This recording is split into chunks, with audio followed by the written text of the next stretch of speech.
show has some of the most ass people I've ever seen on TV. I love it. For some reason, I haven't seen as much of this show circulating online as much as it should be circulating online with the amount of drama there is involved in the show. This one, for whatever reason, I feel flew under the radar for people, including myself. Essentially, the main premise of the show is that it's a toxic relationship that affects other people around these two, this couple, in the worst way possible. Lives are being ruined due to this relationship. So much so, it actually kind of causes someone's death. Yes, someone's toxic ass relationship causes someone else's death. You've never quite experienced a toxic ex until meeting Stephen DeMarco. Stephen DeMarco makes the average dickwad of a man look like a saint. And that's an accomplishment in itself. Lucy and Stephen DeMarco thought that they were Ali and Noah when they are actually Taylor, Frankie, Paul, and Dakota. Ooh, too soon. Too soon. And if you are thinking to yourself, how the fuck can this relationship destroy other people's lives? Oh, you just wait.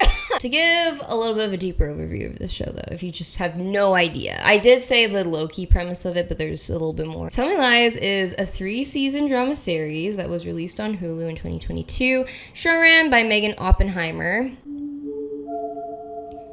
Yeah. Oppenheimer. Yeah. Just goes to show that this show is absolutely explosive with the way Megan Oppenheimer dropped them drama bombs.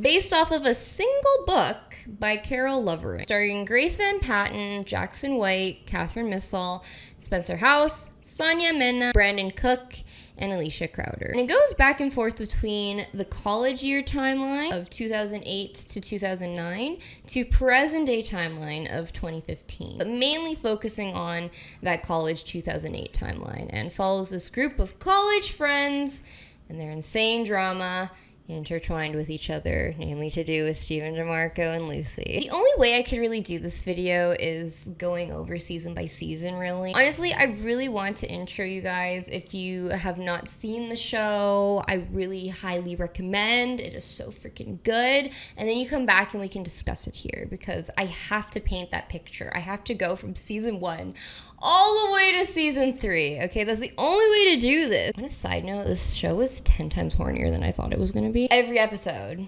I kid you not. I don't think there was a single one that didn't have some bodily fluids being exchanged. It's a good thing that this setting is in college. We have our main villain, Stephen DeMarco, aka Stephen DeFungus. Stephen DeMarco immediately is just such a name. It's one of those names where you just have to say the full thing. You just have to. You can't say Stephen. Okay? No Stephen. It has to be Stephen DeMarco. I'm sorry. I don't make the rules. Like Nelly Yuki. Like John Wick. Like Mr. Potato Head. Like Esteban Julio Ricardo Montoya de la Rosa Ramirez. He kind of looks to me like a mix between a turtle and a bird. But really, he should be part of the rat family. Stephen DeMarco is literally the definition of doing it for the plot. He's one of those characters where I first could not stand him. I wanted to throw his head between a lawnmower and a wood chipper and then just make a little snowman out of the pieces of his head. As the seasons went on, pre-spoiler alert, he kind of low-key became my favorite character. But in the way I love to hate this character, I don't know if that was the initial intention, but I think a lot of people can agree that's how it ended up being. I'm mostly gonna go over Lucy and Stephen first and then get to the friends for season 1. We start with Lucy here, right? She's going to college. She got her fuck on because she broke up with her boyfriend of 2 years. And she's just like, ready! Spread them out! Woo! Call me butter, because the way Lucy begins spread. She's really ready for that college experience. So she goes and she meets her roommate Macy, and then meets the other two down the hall that have already been hanging out with Macy, Pippa and Bree. These two, a lot to unpack, but for later. All you need to know for now is that Bree immediately love her, Pippa immediately love her too, until I don't. They end up going to this frat party later, right? And then that is where Lucy meets Stephen DeMarco. When Lucy first meets him, they basically hit it off right away. And in the back of my head, I'm just like, Lucy, what are you finding attractive about this man right now? The way that he's talking out of his ass, why do you like him immediately? He's a talking bobblehead. The way you're wearing that dress is killing me. Who are you, freaking Jax Taylor? Apparently Lucy went freaking feral over some of these bum-ass lines, so he ends up calling her after this. It's already giving psycho killer energy, like I'm about to lock you away in a basement or in a box. He asked her, do you want to go on a date? We should go out to dinner, Lucy. And she's like, can I just think about it? And he's like, well, no. Actually, no, it's not rocket science. It's a date. It's food. Huh? Ew. Don't talk to me like that. Again, I actually don't really get why Lucy was attracted to him initially. I'm sorry, I don't get it. Macy then invites Lucy to go to a party later that night, right? And then Lucy ain't feeling it. Whatever, it's not like I'm gonna miss anything, except her roommate's murder. Macy dies. Rest in peace, Macy. You were a kind character that was very underdeveloped. I didn't really care that much about you in the first episode, so I can't really say too much, but, yeah, you were a solid roommate for all of one day. And this becomes the focal point of Tell Me Lies Season 1. Note how I say Season 1. Can I also say I love the setup of these college dorms because it's so true. It's so true to life with how small it is. You can't even have an accidental queef without your friend hearing you. So later, Lucy then agrees to go on this date with Steven the Turtle. And by the end of the episode, I was truly sold. This is when I really was just, ooh. Ooh! Because they play Florence and the Machine. Oh my god, I was gonna say Florence Pugh. Florence and the Machine's Addicted to Love. Stop. The song choices, you guys. Some of the song choices, ooh, peak. We get this whole back and forth edit of Lucy getting ready to go on her date in 2008 with Steven. And then we get the other edit, flash forward to 2015, and Steven shows up at this wedding. Because yes, the 2015 timeline, I haven't really mentioned it as much, but 2015 timeline has it so that Lucy is going to Bree's engagement party. She's getting married to this guy named Evan, who's friends with Steven DeMarco. That's the whole setup of the 2015 timeline. It's basically surrounding this wedding and the events leading up to the wedding and the wedding itself. But yeah, we get Steven with this fuck-ass haircut. Who okayed this wig? Who okayed this toupee? If I was Lucy and I would have seen that, I'd be like, girl, I didn't miss out. Girl, I'm happy with my decision not to be with him anymore. Next episode, they go on this date. And then eventually they're talking about flowers. And Lucy's talking about how flowers just die. So what does Steven do? He draws her a flower. Yay! Is that supposed to be romantic? Or that's nice. Cool. Thank you. Who do you think you are? You're not Benedict Bridgerton, Steven the artist. No, more like Steven the con artist. All the while, okay, Steven the tortoise is still banging his ex, Diana. Diana! This one is too real. The way that they had Steven banging these two baddies in one season just had me thinking, yeah, this is exactly men. This is exactly the representation of a college man. Diana, don't know why you're entertaining Steven the flop, to be honest. Steven the receding hairline, really? All Lucy is none aware. Just no awareness whatsoever about Diana. She is ready to take things to the next level with Steven the worm without a mustache by giving him free willy permission, aka raw worm. Because he's still banging Diana, he still uses protection. One day, Lucy catches that he still has condoms somewhere in his crib, which, by the way, side note, Steven not only is banging these two broads behind each other's backs, but he has the audacity to take Lucy to Diana's family's house, family's apartment, and claims that it's a friend's apartment, but doesn't disclose whose it is, that it's Diana's, his ex that he's currently banging behind your back. And Diana knows that he's staying there, but doesn't know that he's banging Lucy. Oh my god. Oh my god. Oh my god. Disgusting! Ooh! Woo! Jail! Jail! We're gonna come to find that Steven deserves jail on multiple occasions. And his prison sentence is just going to be set that much higher for all the bum things that he does. Bum energy with the amount of time that you have to spend banging these girls. The way he needs to be fixed like a dog. The way he must be stanking of cheese. The way Steven's penis must be just screaming for some air. Steven's penis is gopher energy because the way it just keeps digging into holes. He raw dogs it with Lucy. She finds the condoms and she's just like, what the fuck is this? And so then Steven obviously gaslights her. Obviously, what do you think? She has some valid questions. She's not only asking about the condoms, but also, why are we never seen out in public together? Why are we always going to places way off campus where most likely no one will find us? Why are we going to the campus parties together? What does he say? I take you to fancy restaurants. I have my hard-earned money that I get to choose what to spend it on. I'm not rich. I'm a broke boy, so I can only spend my money on certain things, and I'm choosing it to spend it on you? And this is the thanks I get? What does Lucy do? She folds like a pretzel. She doesn't even question him on it. Not even, hey, I appreciate you spending that money, but that still doesn't make any sense of why you're not taking me to these college parties. Hey, I appreciate what you're doing, but you're still not addressing my question. No, just... She's just like, oh my god, Steven, I'm so sorry. Steven, wow, I shouldn't have questioned you like that. I'm so sorry.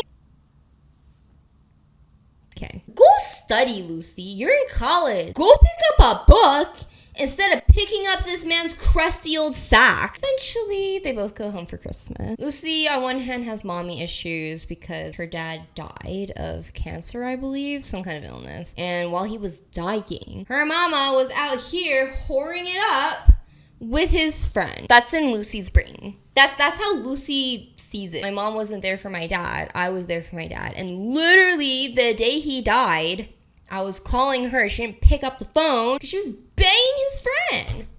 Wow. Which, yeah, honestly, that would anger me for sure. I would actually definitely feel a type of way about that for sure. Then we get into Steven the psychopath's home. And for that, pretty interesting because his mom is actually played by his real life mom, which is pretty cool. Steven is a manipulative psycho freak. And he gets it exactly from his mom. Go knit something. You're a mom. What are you doing? Go clean. Go clean your house. Go cook. But then also during this time, Steven is not picking up Lucy's calls. And Lucy's just a little scattered there, right? She doesn't know what to do with herself. She's like a ticking time bomb. She needs a relief. So what does she do? She calls this guy that she met at this bar. His name's Max. He's lovely. And they end up banging at this hotel. Lucy showers, then fucks him, which...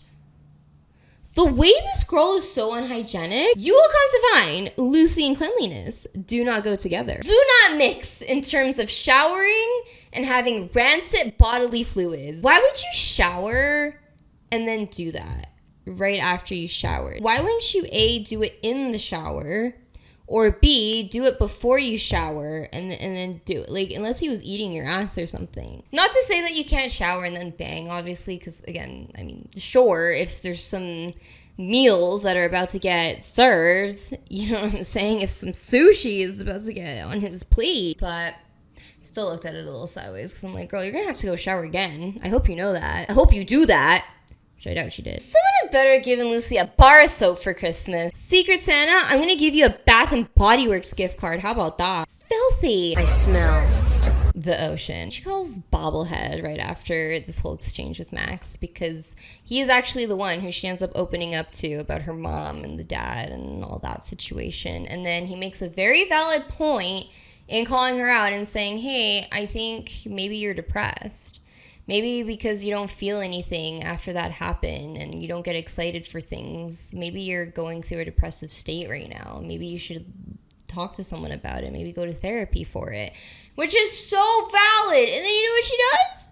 She kicks him out. Oh, trust me. This character, she's a character that you genuinely get pissed off at 1 second. And then you feel bad for her the next second. It's actually so well done. And I give all the credit to Grace Van Patten for playing this role so flawlessly as well. Because Amazing work. She truly made me feel all the things for this character. And that was one of them. That was one that initially I already pissed off. Defensive walls, Steven DeBird, where are you? She calls him. It's just reeking of desperation, right? Lucy, girl, stand up. Stand up. One thing you'll come to find is Lucy can't stand. She is permanently in fetal position. All the while, Steven is having a freaking cow over finding out that Diana actually slept with one of his best friends from college, Wrigley, during freshman week. That would have been some time ago, and she said even before she even met Steven. But Steven is just not happy. He's like, you whore. Wow, I guess you just open it up for anyone. Open for business, hey? Also, side note, can I just say the fact that this guy's name's Wrigley. What are you, a SpongeBob character? Back to Lucy. She actually goes to Macy's memorial. Comes to find, you know what she comes to find? The same fuck-ass flower drawing that Steven did for her on their date night, because apparently Steven only knows how to draw one thing. Be creative. I find it kind of hilarious how lazy Steven is that he couldn't think of any other drawing to impress girls. That's just like the amount of effort he's willing to put in. It's so funny. It says actually so much about his character with that one thing alone. When they come back from Christmas holiday, right? Lucy is freaking fuming. Finally, yes. Put him in his place, Lucy. But you know what? The only place that she puts him in is her bed, because they stay together after this confrontation and are stronger than ever after this conversation, because you know what he says? He breaks down and is like, yes, I was there. I was there the night of Macy's death. And you know, I was in the passenger seat and I was scared and alone and I didn't know what to do because I was in the passenger seat.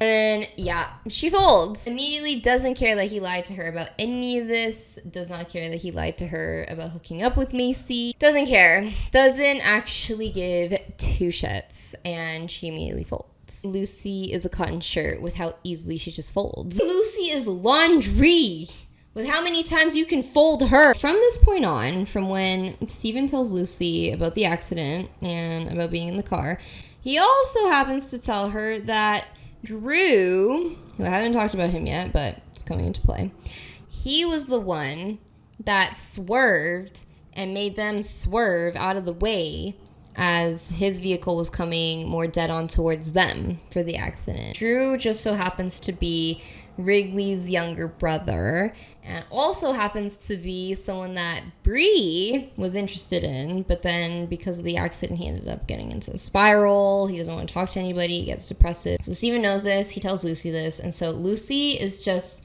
dead set, locked in. We gotta take Drew out. How are you not reporting him to the police? Just side note, Lucy and Steven show up to a costume party with no costume, which, first of all, you're invited to a costume party. Why aren't you dressing up? But then when they show up, the party thrower people are just like, yeah, no, you actually have to have a costume or else you're not going to get in. So then what do? They give them trash bags. I loved how on the nose this was, truly, because you get it, Steven and Lucy are trash. They're actual trash. Just to give more context to each person, Pippa is dating Wrigley, and she talks about how she always orgasms with Wrigley, but she never actually does. Pippa's a liar. And immediately, too, I clocked that. She's like, I always do.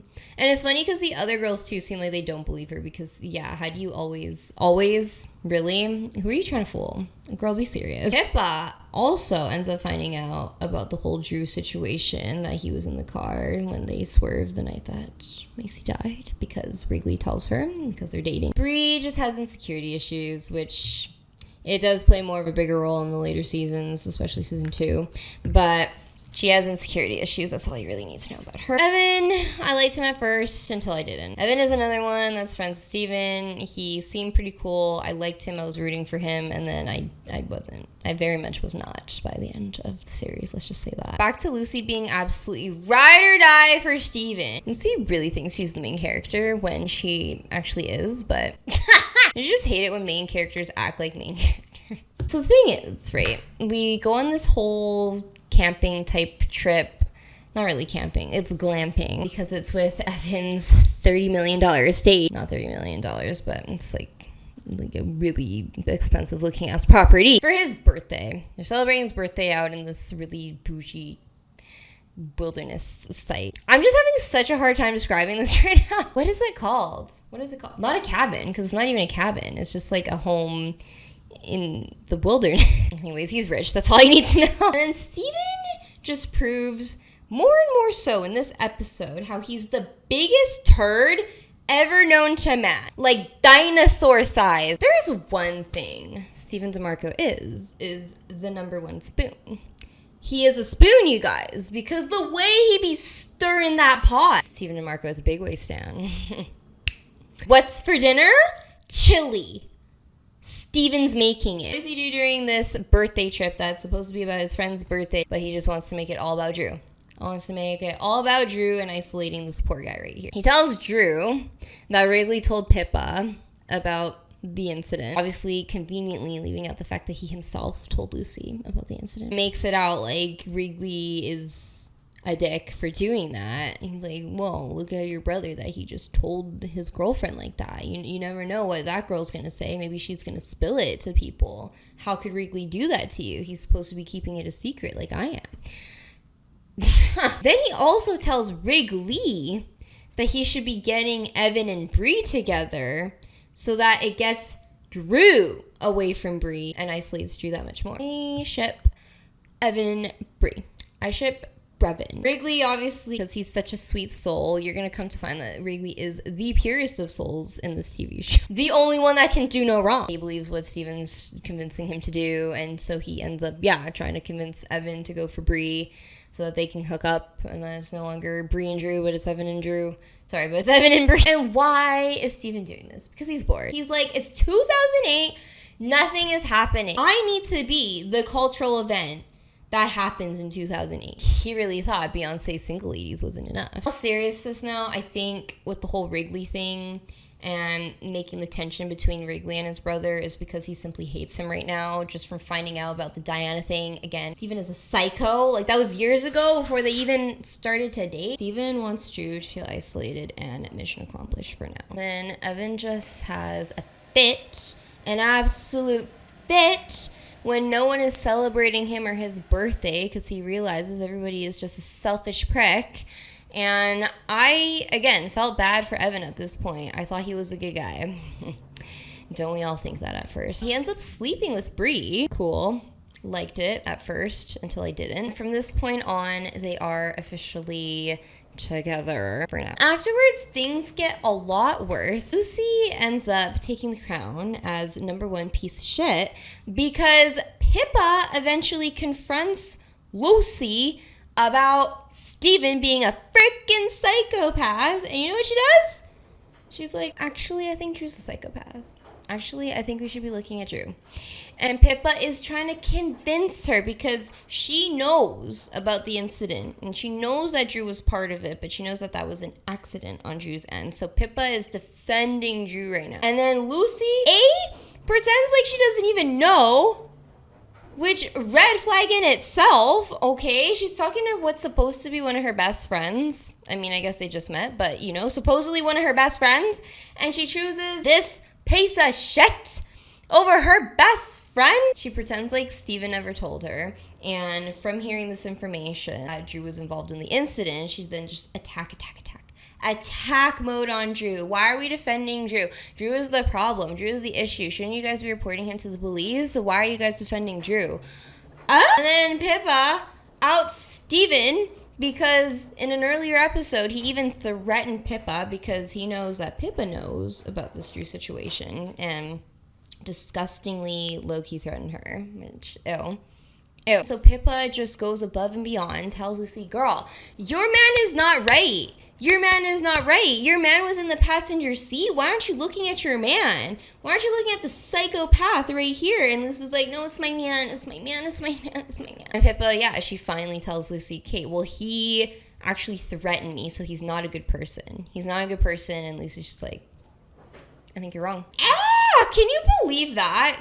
No, this was the point where I couldn't defend Lucy anymore for the season anyway.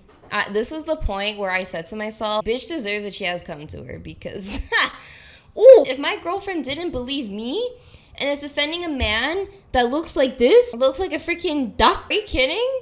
Are you joking? No shade to the actual actor. He's actually good looking, but you know what I mean. That you just met. Because it's not even like Steven's her longtime boyfriend of 3 years or anything. It's literally you just started dating this guy. You don't even know this guy. And you're going to choose this man's word over mine? Goodbye. Goodbye. I don't know how Pippa remained friends with Lucy after this moment. Truly, because they do have awkward tension after this moment, but it wasn't enough for me personally. I thought to myself, nah, to me, I don't care. She would have been done in my books. I don't care. I have other friends. I won't even have other friends. I'll just be by myself if it means not going through this bull. I'll remain studying, getting my career. Fuck you guys. It gets even worse from here on out for this season. Lucy then takes it upon herself to write an anonymous letter to the dean saying, you need to look into Drew about the night of Macy's murder. Go away!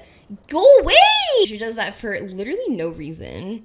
I mean, she thinks that she's doing something because she wants to catch Drew. She wants Drew to be the one to take the fall so that Steven is all in the clear. And so this is what I mean, that this couple and their love for each other and their actions, and not necessarily regarding their love for each other, because on Steven's part, no. But on Lucy's part, yes. She starts acting like a dummy head for Steven with these actions right here. She starts acting like a complete buffoon. Cavemen have higher IQs than this. The orangutans in Planet of the Apes have a higher IQ than this. I can't stand it. I can't stand it. Why are you doing all this for a man? For a man that's been sleeping with another girl behind your back? And when I tell you, this letter single-handedly caused so much destruction that Katy Perry had to leave the Earth and go to space in order to avoid the destruction that this letter caused right here. Wrigley finds out about this letter because the dean, when you think the dean won't do anything, because honestly, when do deans ever do anything? Be serious. The dean actually does. They look into it and ask Drew about the night of the murder, the death, sorry. I keep saying murder, it's a death. The night of her death, and then he obviously avoids questioning and just says, deny, deny, deny. And then they said, yeah, we got an anonymous tip, an anonymous letter saying that to ask you these questions.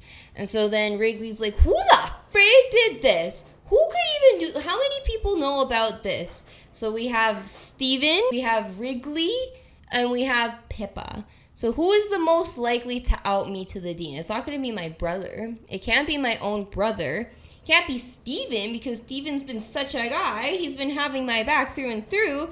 I barely know Pippa. It must be Pippa. It has to be Pippa. I get why he came to that conclusion, for sure. I definitely would have thought the same if I was in Drew's shoes.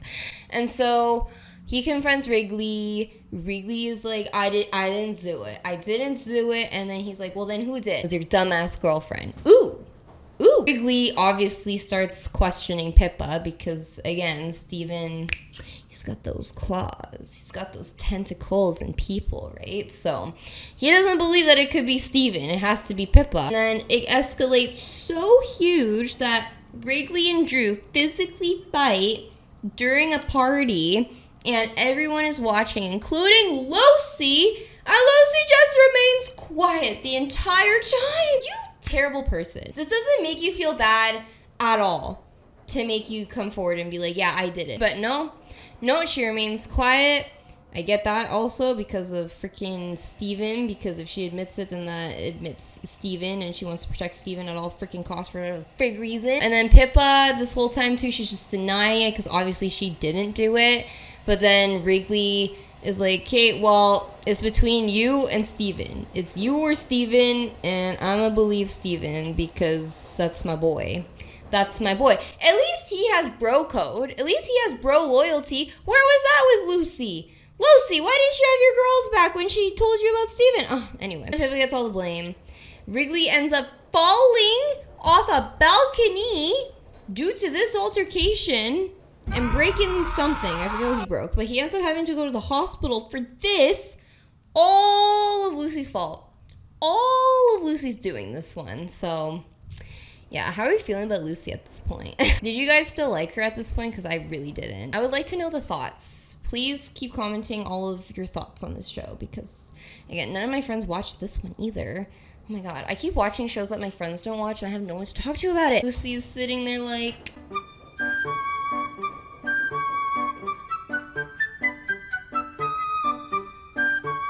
She does end up finally telling Steven about all of this, and he says that he loves her, and he's basically the ride or die. And then they go bang in this musty-ass college bedroom. Ew. Ew, I have to clean up my windows from all the must that you guys are leaving. Your rancid-ass stank sex. Your stinky sex. Lucy, to some random girl she's saying that she saw Steven the night of Macy's death and that they were talking the night of Macy's death. She says, nope, he was with me the whole time. We were together the whole time. He was in my room, so I don't know what she saw, but it wasn't Steven. Why are you doing the most for this man? What has he done for you? Because listen, at this point, I truly thought to myself, what has he done for you to deserve this? What has he done for you to make you so obsessed with him? I actually don't understand. I actually think that the show did a good job with showing how he gaslights, but didn't do a good enough job in showing why she would fall for this guy, to be honest with you. Because he doesn't do much for her. But I guess that is the point, is that you can get obsessed over a guy that doesn't do much and just take the crumbs. And yeah, I guess that is a very real thing, but it was very frustrating to watch. Even by this point, she actually found out about Diana, not from Steven admitting it to her, by the way, but she finds out about it through Pippa, because Pippa saw them together, and then she confronts him about it and says, yeah, I don't care what you did before this moment, but just know that from starting now, we have a clean slate, and you're not going to be banging her anymore, starting now. Oh my god! We end up finding everything in its right place. Ooh! That Radiohead drop. Steven's just staring at this tree for no reason. No, it's actually for a reason. It's where the death happened. And we come to find, flashback, Steven was drinking and driving. Steven drove drunk with Macy in the car in the passenger seat. And then he stages Macy's death to make it look like she was driving and that she was drinking and driving, because there is alcohol in her system.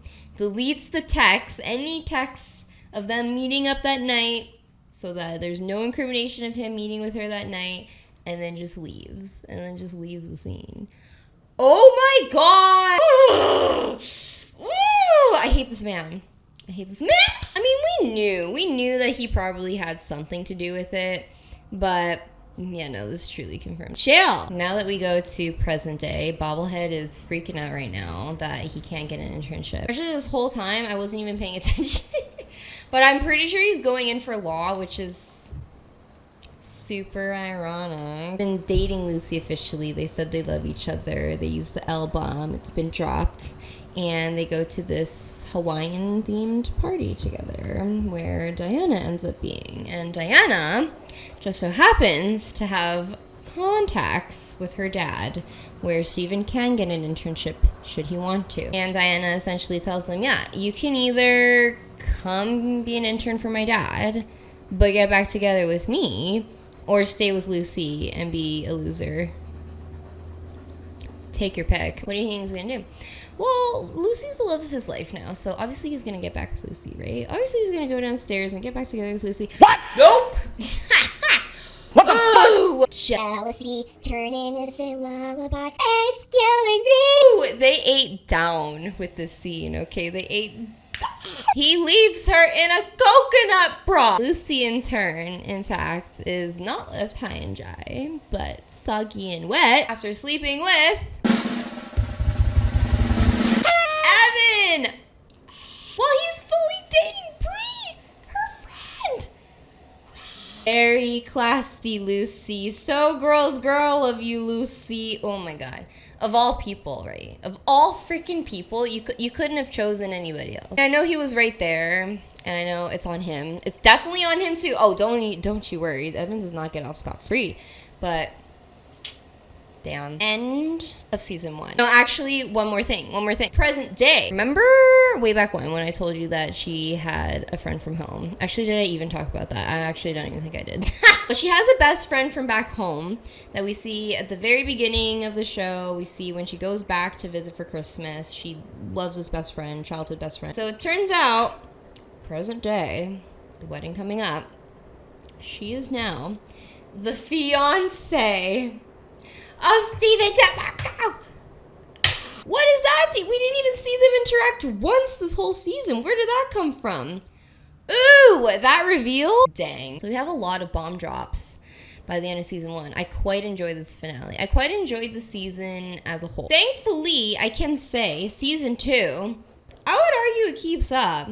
I quite enjoyed season 2 as well. Pretty much equally the same. Let me get into season 2. Tell me lies. More like, tell me how many fine-ass men you can pack into one show. You got Thomas Doherty. I don't know how you say his last name. Tom Ellis. The Toms?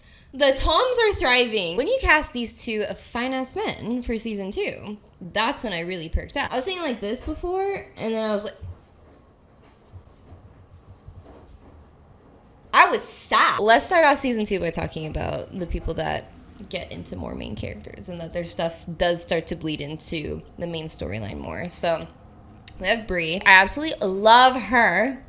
I don't care. By the end of the series, I know she did some things, but I still loved her down. She was probably my favorite female character of all the female characters. She gets arguably the best storyline this season, even because the way I was gaslit is insane. Y'all thought Steven DeMarco was the gaslighter? No. You have not met British Ezra Fitz. With Steven's case, I think it's fair to say that us as the audience know how much of a piece of shit he is from essentially the start, with us seeing that he's banging Diana on the side. We see that as the audience, right? But Lucy doesn't know that, but we know that. So that makes us automatically hate this guy, right? Whereas with Tom Ellis' character, Oliver, the professor, we don't see what's going on until the very end of the season, and it's revealed at the very end of the season, which was so smart to me. I thought this writing very good. We're basically seeing everything from Bree's eyes and Bree's perspective, and his way with her, his relationship, their conversations, the way he treats her. I was in it with her. And listen, I hate teacher plot lines. However, this show made me question all of that through this plot line, and I hate it. I hate it for that. How dare you make me question my morals, you sick fucks? Let me know how you guys felt about it, because truly, as I was watching it throughout, I kept having the alarms in the back of my head of, okay, it can't be this good, right? Like, he can't be this great to her when he's already married, right? But then we start Bree in this rocky relationship with Evan, obviously because he slept with one of her best friends and is refusing to tell her about it. And instead, we get them saying how they spent the summer just awkward together. She feels that he's trying too hard and that just something is off, which, yes, girl, trust your instincts. Bree can smell the BS from a mile away, okay? And I appreciate that with her. So she meets British Ezra Fitz, and immediately they kind of hit it off a little bit, but Bree never smokes, and he's having a smoke when they first have an interaction with each other, and he offers her a smoke, and she takes it, and she starts smoking. And I found that interesting because metaphor, right? Bad habit. Oliver, it's related to Oliver, so Oliver's probably going to be a bad habit for her, right? It's very plain and simple, but I like it when shows do that. Hit it off, but immediately I'm pretty sure he says that, yeah, his wife is the one that's hosting the event that she's at. Married man. Does that stop her? No. Later on, she has her birthday, and Evan gives her these fuck-ass earrings. Bree is upset about it, and I'm like, give those to me. You don't want those expensive, gorgeous earrings? I will gladly take them from you, girl. Imagine getting a Cartier bracelet and then getting mad about it. Could not be me. Could not be me, respectfully. But I get it. It's not personal. It's not a personal gift. And she feels like he's overcompensating again, so she doesn't like that. And they end up having this big fight on her birthday. She ends up walking out. And then guess who she runs into? None other than Professor X-Rated. This time, the fuck me vibes are really in the air.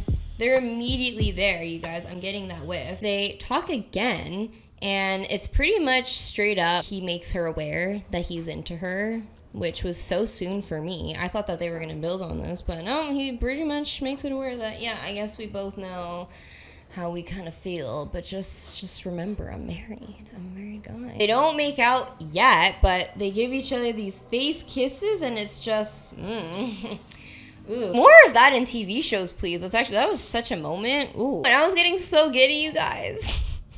I got so giddy about these people, and I hate that I did. Can I also just say, Evan just sucks. Suck ass. He's low-key one of the worst, even though he doesn't even do that much, but he's one of the worst simply for the fact that he has zero self-awareness. I hate it. He thinks he's a good guy and justifies his actions when he's not. And he actually thinks he's a good guy. He knows that the cheating was wrong, right? He knows that. However, there's at one point that he acts all self-righteous and starts hating on Brie for not taking him back after he admits that he cheated on her. He's like, oh, fuck her for hating me for this one mistake I made. Dude, you haven't even told her the worst part. I just hate Evan. I really hated this guy. I don't know how you guys feel about him. Again, I know he doesn't do like the worst, but I just hate his attitude. Oh, I just hate his attitude. Simply that. After this breakup, she ends up hopping on that professor's date. Getting that D up to an A, if you know what I'm saying. Again, like I was alluding to earlier, the thing about the professor is that the show does super well, is that showcasing that he seems well-intentioned, even though he's clearly doing a scummy thing by cheating on his wife. But he seems genuinely in love with Brie. And I was genuinely feeling that, which I hate. With all of his words, with the way he was treating her, he sees her for who she is and has that awareness that she is insecure, right? Which I thought to myself too. I'm like, flag that she's taking advantage, but then he encourages her to stand up for herself. So for that, I was like, oh, okay, so maybe he's good. He's like, hey, it sounds like your friends don't treat you the best, so don't be afraid to stand up for yourself every now and then. Don't be afraid to do that for yourself, which I agree. I agree with this advice. As someone that is as insecure as Brie and doesn't stand up for herself, I thought that was good that he was someone that would tell her that, because nobody else tells her that. And then again, adding on to him just paying attention to her, he ends up buying her a camera at one point, which just goes to show that he's listening and he knows her. That's a personal gift as opposed to Evan's chopped ass gift. What? Just very confused. I was a little confused, you guys. I'm not gonna lie, because how are you having me flip-flopping between this man that he shouldn't be with this girl because he's married, but then wanting them to be together even though he's married? I hated it. I just kept waiting for the shoe to drop, right? And eventually, it drops. Eventually, they end up banging at this student Christmas party that his wife is hosting, and he's there. And they do it in the laundry room, of all places. POV, you're the sock on the floor that's watching this all happen.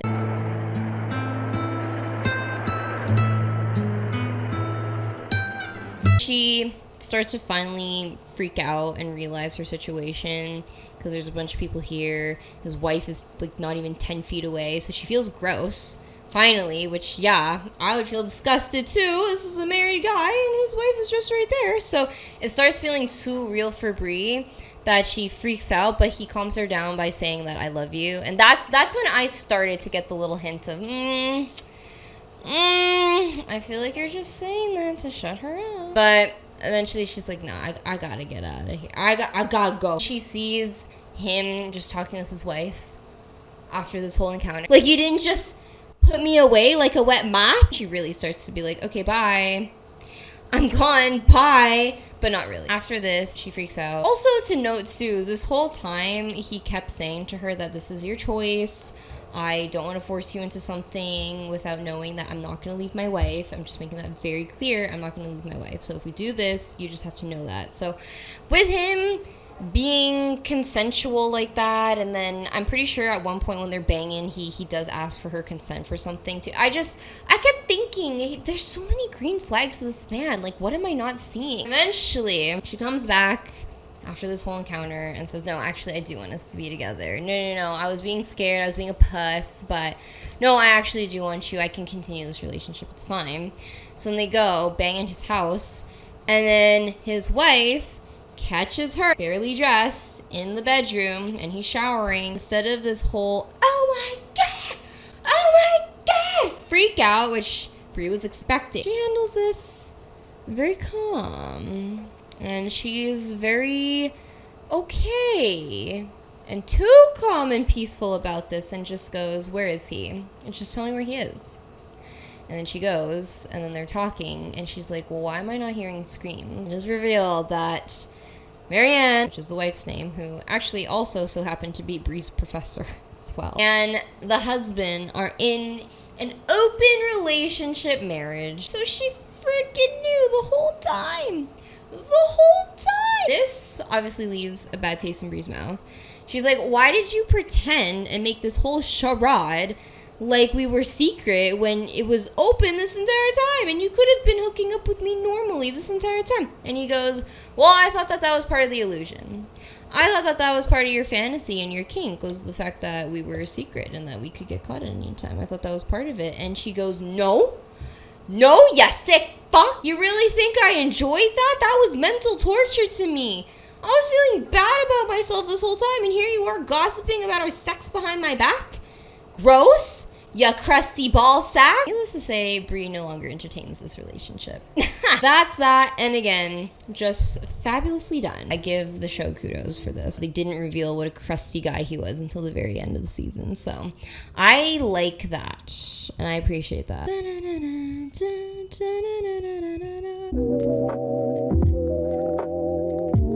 Then to go over to Pippa. Okay, where do I start with this one? Because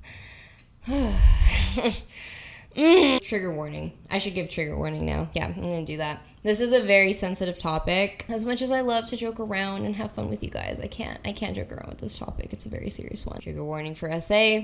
That's your warning. Pippa, unfortunately, there's a horrible plot line where, and when I mean horrible plot line, I mean that it's just a horrible situation where she is discovered to have been assaulted. Essentially, we have Lucy's childhood best friend, Lydia. Her younger brother, Charlie, is now going to be attending college this year. And so Lydia tells Lucy, keep an eye on him. At the beginning, there's this party, and immediately it seems like Pippa and him are getting on. It seems like they're flirting with each other. It seems cool. But then Diana, remember Diana? She opens this bedroom and she finds Pippa half naked and passed out on the bed. And Charlie coming from the bathroom looking all and then makes eye contact with her and then looks like he was caught. Acts super suspicious and guilty. He gets out of there.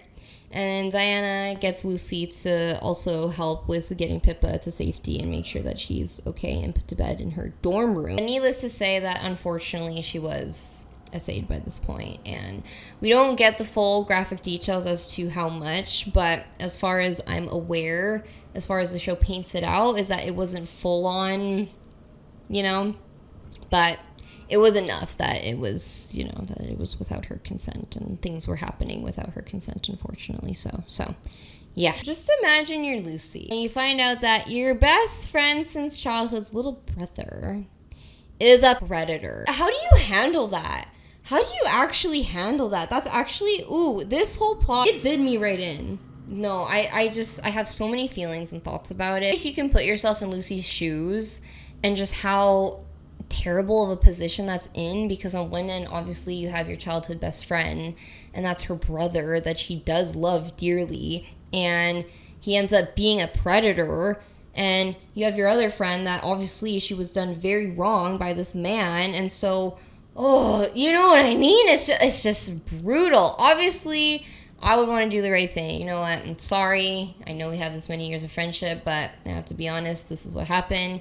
This is what your brother is capable of, and I know it's hard to hear. I would have wanted to have at least some kind of adult conversation with my best friend about it, but that doesn't really end up happening, unfortunately. How could you handle that? At that point, I'd be like, maybe I'll just be a hermit, honestly. Maybe people are just not for me. Maybe I should just move to Nebraska or some shit. This becomes Pippa's struggle throughout this whole season, unfortunately so. I really felt for her, of course. Poor girl. That's obviously nothing that I would wish upon anybody. That's a terrible situation. Through this as well, though, which is pretty cute, till it's not, she does end up rekindling her friendship with Wrigley, which is nice. Remember, Wrigley was blaming her for the whole letter incident. No one ever found out at this point that it was Lucy that wrote that letter, so he's still believing that it was her, and unfortunately a bunch of guys are being assholes to her. Fortunately enough, yeah, they do end up sparking back their friendship and make peace with each other, and they end up having a really lovely friendship because obviously at this point Pippa doesn't want any physical contact with people in a romantic way, which I 100% stand by that decision, and so she just needs a friend. And so with that, she finds that in Wrigley and Diana, which is interesting. Haven't really mentioned present day timeline at this point. Present day wedding timeline, we find out that Pippa in present day is actually with Diana. And then also to mention, because again, it just didn't really factor into the main storyline last season, but she was already experimenting with another girl last season while she was fully with Wrigley, mind you, but yeah, she was discovering her sexuality, and so she did end up hooking up with a girl last season. She didn't end up coming back, but with this season, yeah, we do come to find that Pippa and Diana are together in the future, so that's interesting, right? Ooh, I like that. Yes, two queens queening out. But then with this timeline, she comes home from one of the wedding events. Diana's in her bed, and they kiss, and then Diana goes, "Was he there?" And then Pippa goes, "He was there. They both were." And with this line, can I just say, to this day, the way that we all want to know what the frig they meant by that line, I'll talk more about it when we talk about season 3, but oh my god, I just hate how they left it up in the air. With a line like that, you would think these two are plotting, right? These two baddies have a plan, right? We know they have a romance, so we see their bond starting to form this season, which is really cute. Going back to the dark plotline, though. After this, the couple months passed by. I believe it was a couple months. And it turns out that Pippa isn't the only one that Charlie did this to. Very unfortunately so. And another girl on campus is claiming that he R-worded her. What does Pippa do with this information? Well, nothing. Whew. Okay, there's so much more to unpack here, but we'll just park it for now, and then we'll go back to it later, okay? Cool. Going on to our main mess. Lucy and Steven. Yes, the main mess. Lucy starts off a little too friendly to Steven, for my liking, to be honest. Lucy needs freaking crutches with the way that she doesn't know how to stand. You left me in a coconut bra. I'm not talking to you. I don't care about pride. I don't care about ego. Get me the frig away from this bobblehead right here. Rest assured, though, Steven immediately gives her reason to hate him. She starts flirting with this new guy named Leo. And oh my god, a moment for Leo, please. This man is screaming chair to me because the way you can so easily sit on this man's face. Bark. Woof. Lucy and him start flirting, and Steven immediately tries to ruin it, of course. Because why wouldn't he? He has nothing else to do. Apparently, he's a bum. He's #1 bum in this bitch. This is why you didn't get an internship last year, you freaking weirdo. He tries to embarrass her in front of Leo, but she retaliates and later goes to his room and chucks his phone on the ground, bitch, and warns him, you try to do that shit again, see what happens. Ooh, that's the Lucy I know. That's the Lucy I like, okay? Get some bite in you, girl. Get some fight back in you, girl. Yeah, I guess I kind of like her right now. She then officially is with Leo, which is great. Such an upgrade. Thank you. Sometimes you have to kiss a few frogs to get to your prince. But unfortunately, this prince has some temper issues, which is not cute. It's not cute. There's this scenario where this guy is being rude to Lucy and him at this coffee shop. Leo at first defends her, which is great, but then he takes it way too far and head punts the guy and starts beating his ass. Just so unnecessary, dude. Like, in the middle of a coffee shop, mind you. Brother, this ain't the club. This is 10 a.m. Starbucks. What are you doing? She leaves all mad. I agree with her. It's just unnecessary masculine energy. And guess who's the TA of one of her classes? Steven the Bum. Game on, bitch. This next part does suck, though. Like, absolutely sunks donkey ass. Steven continues to torment her and basically teases her with sex in her room. She's letting him do it. She's just standing there letting him fling-flangle her floodle as much as he wants.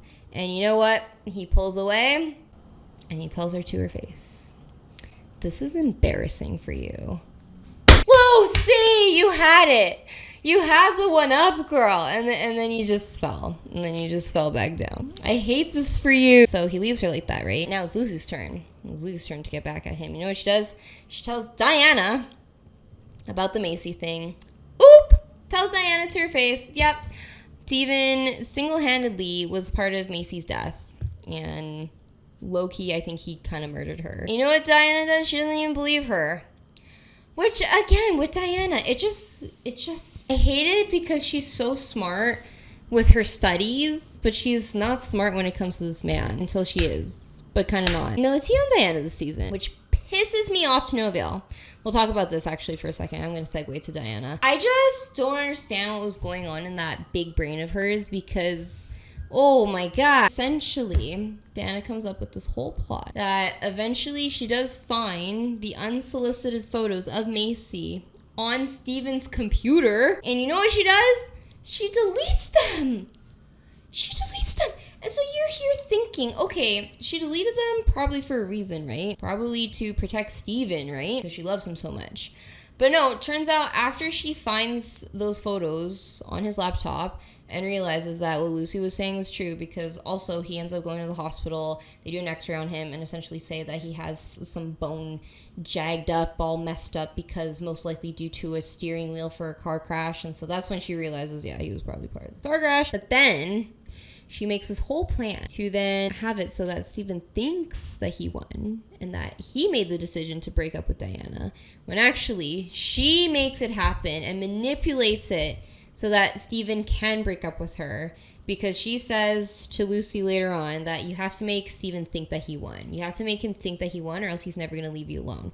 And so the only way for Diana to get away from Steven and to get rid of him is essentially to make herself look worse, and that her appeal of being the smart, cool girl starts to drop, that she didn't pass her SAT or the bar or whatever, the lawyer exam, right? That she didn't pass that her dad is cutting her off, that she is in the trenches, right?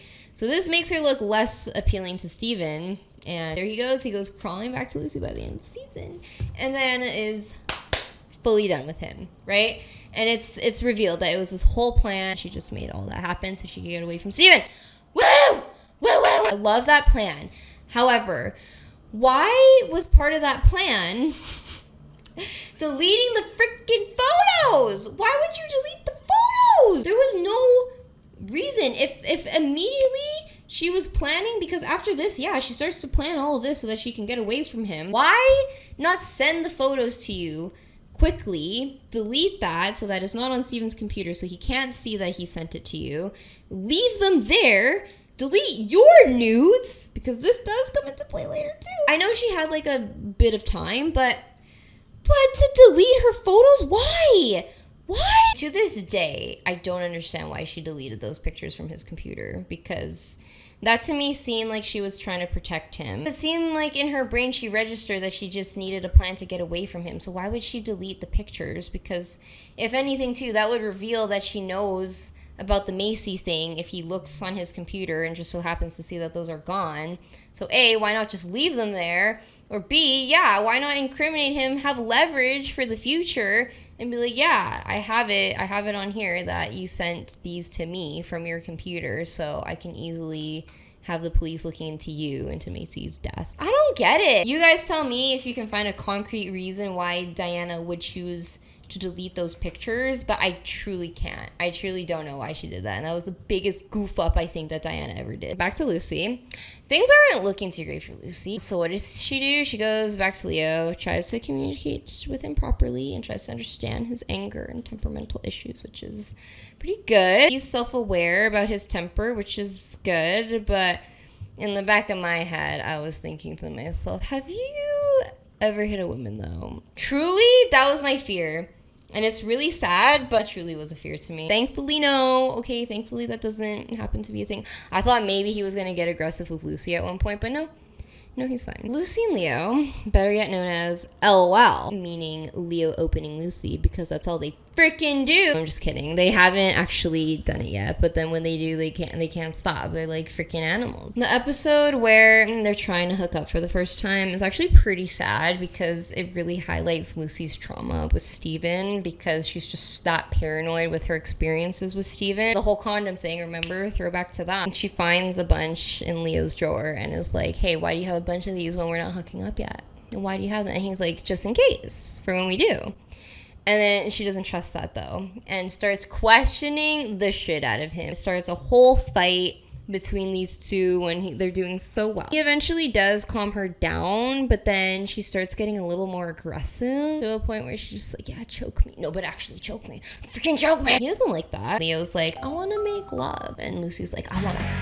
Leo's like, I don't like this. This feels wrong. I don't want our first time to be angry sex, which is what it was turning out to be. And Lucy's like, okay, well then you can go. If you don't want to have sex with me, then just leave. I felt so bad because here it is, this green flag of a man, and then Lucy's not having it.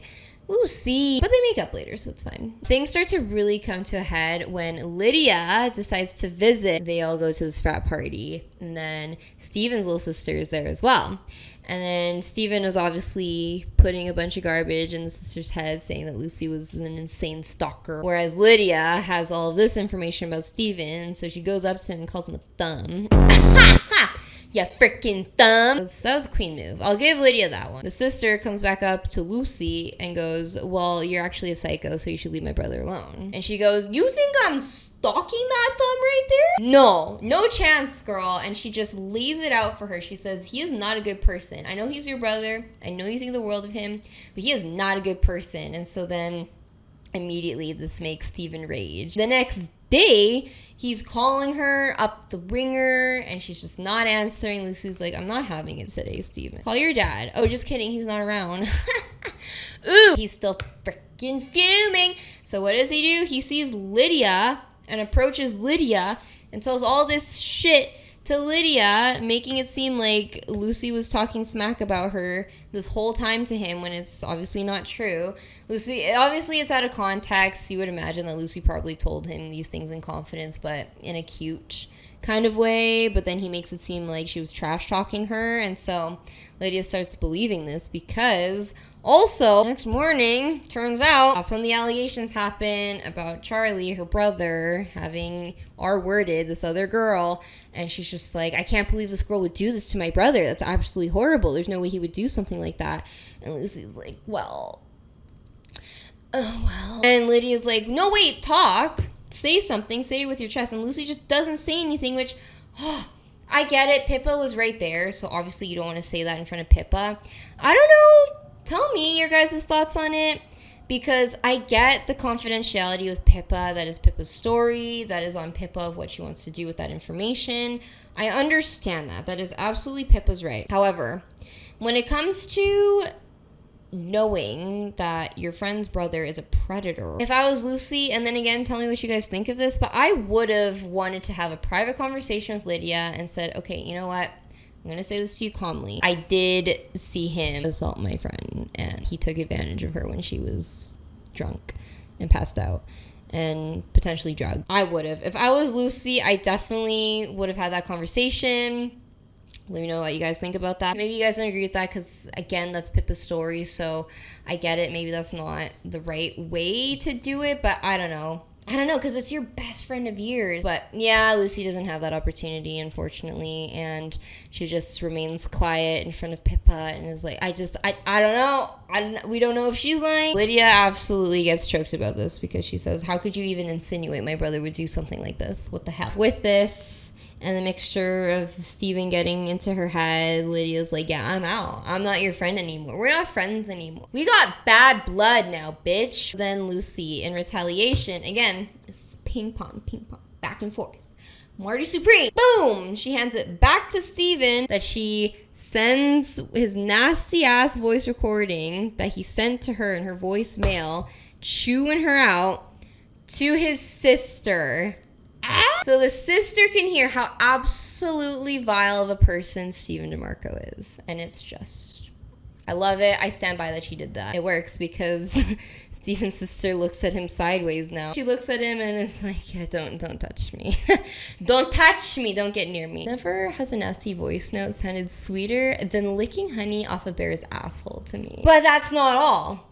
That's not all. We still have a Thanksgiving episode. We get this explosive ass Thanksgiving episode, which is just fantastic. Hello, Gossip Girl. It's me. Tell me lies. We have entered the messy Thanksgiving episode chat. I would still put Gossip Girl season 3 Thanksgiving episode above all else, but this one, right under it. Right under second. They're a matter of funny circumstances. Ha ha ha ha. Lucy, Pippa, Bree, Steven, Diana, Wrigley, and Evan all have to have Thanksgiving. And Evan's boo thing, Evan's new fuck toy, all have to have Thanksgiving under the same roof, which is fun. And Leo. At first, Steven volunteers Lucy to be the turkey because the way he wants to absolutely stuff her. Starts already trying to do too much by trying to embarrass Leo and tries to tell the story about his ex, but he doesn't get to finish at this point, so it's fine. Then we move into the slapping game. Yes. I love the slapping game. I don't know what this is called, but it's essentially that you have to take a shot and then someone gets to slap you, and then you choose who you slap. First, Bree smacks Lucy, which I really enjoyed that. Had it coming. Do you want it? I don't want Because you're it. asking for it. You're dying for it. And then Steven chooses Leo more than once, obviously trying to rile Leo up because he knows that he has anger issues. And so eventually it gets to a point where this is, I think, the third time that he's going to slap Leo. They stand up, face each other, that they're both about to slap each other. And so, boom, smacks him hard, right? And then what does Leo do? Oh, that's nice. And then sits back down. That is a man. That is a man right there. I loved Leo. Justice for Leo. Oh my god, I wish he was in season 3. Spoiler alert, he's not. The way he emasculated Steven in less than 20 seconds, that's more than almost anyone else could do. Please, be my chair. Be my chair, Leo. Unfortunately, Leo's W does not last very long because Steven does end up telling about the whole ex situation and that apparently Leo's ex cheated on him with Steven. So then this gets into Lucy's head, of course, and then she starts thinking, oh my god, he's using me. That's the whole reason why he got together with me, is to get back at Steven, and it's not true. Unfortunately, this leads to a whole fight between her and Leo, and then Leo ends up breaking it off with her, so... Lucy, what? Then another important thing happens the next episode before we get to the finale, where Lucy, Pippa, and I think Diana's around. They're at this bar, and there's people talking about the girl who accused Charlie of R-wording her, and apparently it's not going well. Apparently it's looking like it's not going to go through. It looks like people think she lied about it. And so then this starts boiling into Lucy's brain. And then unfortunately though, because Pippa, she's still sitting there not saying a freaking thing, Lucy stands up and says, I know it's true. I know it's true because he did it to me. And essentially claims Pippa's story as her own, which... I hate what they do with this plotline. I don't know why they thought that... I don't know, but I hate it. At this point, I was applauding her personally. Again, tell me what you guys thought about this, because it's a very nuanced situation. But I liked it because I want this piece of shit to rot, obviously. Like, he's a piece of shit! He deserves to get consequences handed to him for his actions, and he can't just keep getting away with this, right? I want him thrown in jail. So having her claim this not only makes it so that Pippa doesn't have to say her story, right? Because, again, no one's forcing Pippa to do that, which, again, that's in her right. I get that. But then you hear a terrible story like this where the girl is getting shunned and that people are blaming her for lying, even though she probably didn't lie, and that nobody believes her and that nothing's going to happen, no justice is going to be served. Was that not... I don't know. As Pippa, I don't know. I don't know. You guys tell me what you thought. But in Pippa's shoes, wouldn't you get more mad about this? That he's getting away with it and that more girls might get hurt from this guy? Lucy actually trying to do something about it without making her friend part of it and outing her friend and her story. I couldn't disagree. I wouldn't personally do that, but I see what Lucy's trying to do here because she doesn't want him getting away with it is the thing. So she doesn't want this girl's name being tainted either. Also because she was trying to do the right thing by standing up for herself and reporting this. Again, we haven't really gone over the 2015 wedding timeline. Not too much has happened other than Lydia confronts Lucy and says, I'm never going to forgive you for what you did. We'll come to find what that thing is. Steven shaves his head, which... good, to be honest. I couldn't stand his pube hair wig that he had going on. Lucy is dating Max at this point, the guy from the bar, and texts Steven, though, that she wants him to meet her downstairs by the pool. And then comes to find, she's banging Max in the pool and having Steven watch. And she looks Steven dead in the eye. Dead in the eye while she's doing this. Oh my god. This girl needs therapy. Has anyone mentioned that? Eventually, after this, he texts her back, thanks for the show. And then Max finds it on her phone, thanks for the show, and then looks through the text and is like, what the frig? Was this guy watching us bang? Was this guy watching it happen this whole time? You sick fuck. Rest assured, they're probably no longer dating. Man, it's been that many years, Lucy, and you're still trying to one-up Steven? Girl, get a hobby. It gets even worse because the next morning, we find Steven and Lucy are hooking up. They hook up. Can these two leave each other alone, please? Back in the 2008 timeline, turns out Steven has approached Lucy after fully breaking it off with Diana and goes to her and says, you know the sick parts of me, and I know the sick parts of you, and yet I still love you, and I know you still love me. If that is not love, I don't know what it is. Again, they really thought that they were Noah and Allie from The Notebook. They bang! You are fogging up my window with your musty sex juices. Stop. Lucy is feeling pretty gross about this. Okay, after he leaves. However, not gross enough to take a shower, apparently. Remember that? Remember how unhygienic she is? Even worse so here, because she goes straight to Leo after this encounter, makes up with Leo, and sleeps with him without showering and even changing her underwear. Not to get too graphic here, I have to say this, but don't you ever just feel like a slug? And so for that, I'm thinking, PU, girl, you must be smelling like the fresh catch of the day. Keep talking about how Steven deserves jail time. Lucy deserves jail time for this action alone. And more. So things are looking fine and dandy for Leo and Lucy at this point after she gets back together with him, realizing what a fucking idiot she's been. And then, of course, though, it's not an episode telling lies if Lucy doesn't mess up at least more than once. Go to this party that Steven's at, and here's Steven. He's not even aware. He's absolutely clueless, thinking that he's won Lucy back, but no, actually, she's back together with Leo. He sees that she's back together with Leo, and then goes, I'm about to end this man's whole career right now. So what does he do when Lucy is not around and he has a moment alone with Leo? He tells him that they banged early that morning and that how does my taste? How does my juice taste? He tastes like you, but sweeter. Of course, pushes Leo past his breaking point and gets under his skin, and he just breaks the remaining 3 hair follicles that was on top of Steven's head. This is when I personally hate Lucy. Yep, because what does she do instead of thinking, oh, I don't know, what did Steven do to provoke my man right now? How did this manipulative psycho of a man, that I know to be a manipulative psycho of a man, manipulate my man into finally beating his ass. Because up until this point, my man has been cool. He has remained calm around Steven. But this really set him the edge. Instead of thinking, oh great, the guy who's been tormenting me this whole year is finally getting what he deserves. Is finally getting his ass beat. And by my man, no less. Why don't I thank my man by giving him 20 blowjobs after this? No. Instead, she goes, Leo, what are you doing?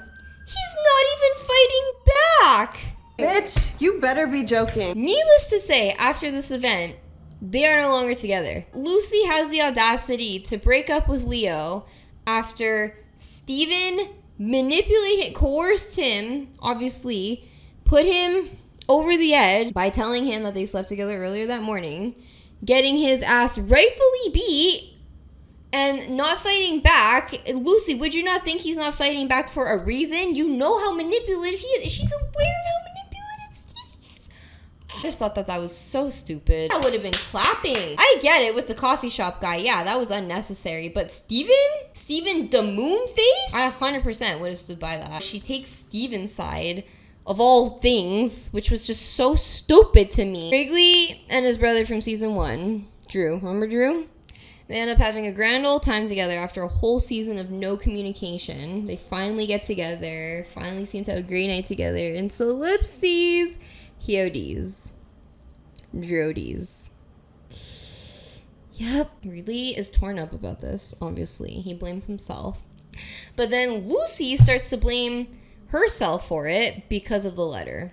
Which, yeah, I would actually say that that's quite a stretch. She blames it because she says, if I wouldn't have caused a rift between them, then this whole night probably wouldn't have even have happened because they would have been communicating normally and just fine. But because of my letter, that caused that huge rift between them, and now this happened. So I get why she would think this way. I just also personally wouldn't really blame her for this.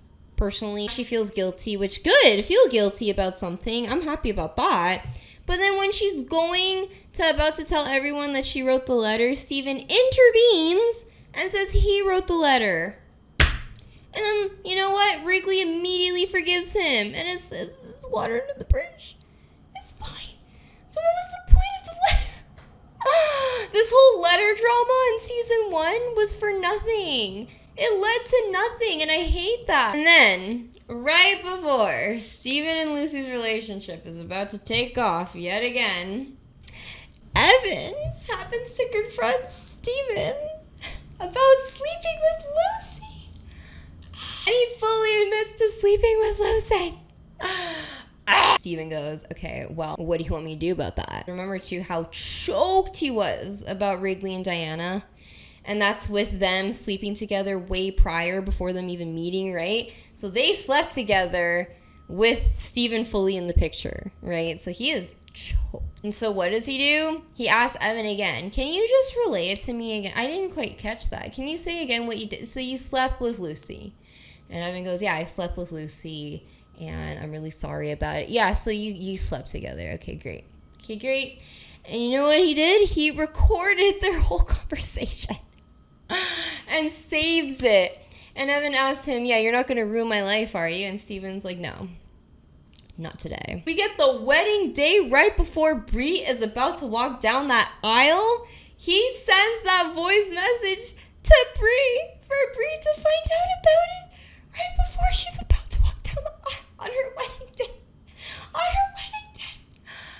That's where we end season 2. With Bree hearing this voice message all these years later and looking at Lucy like,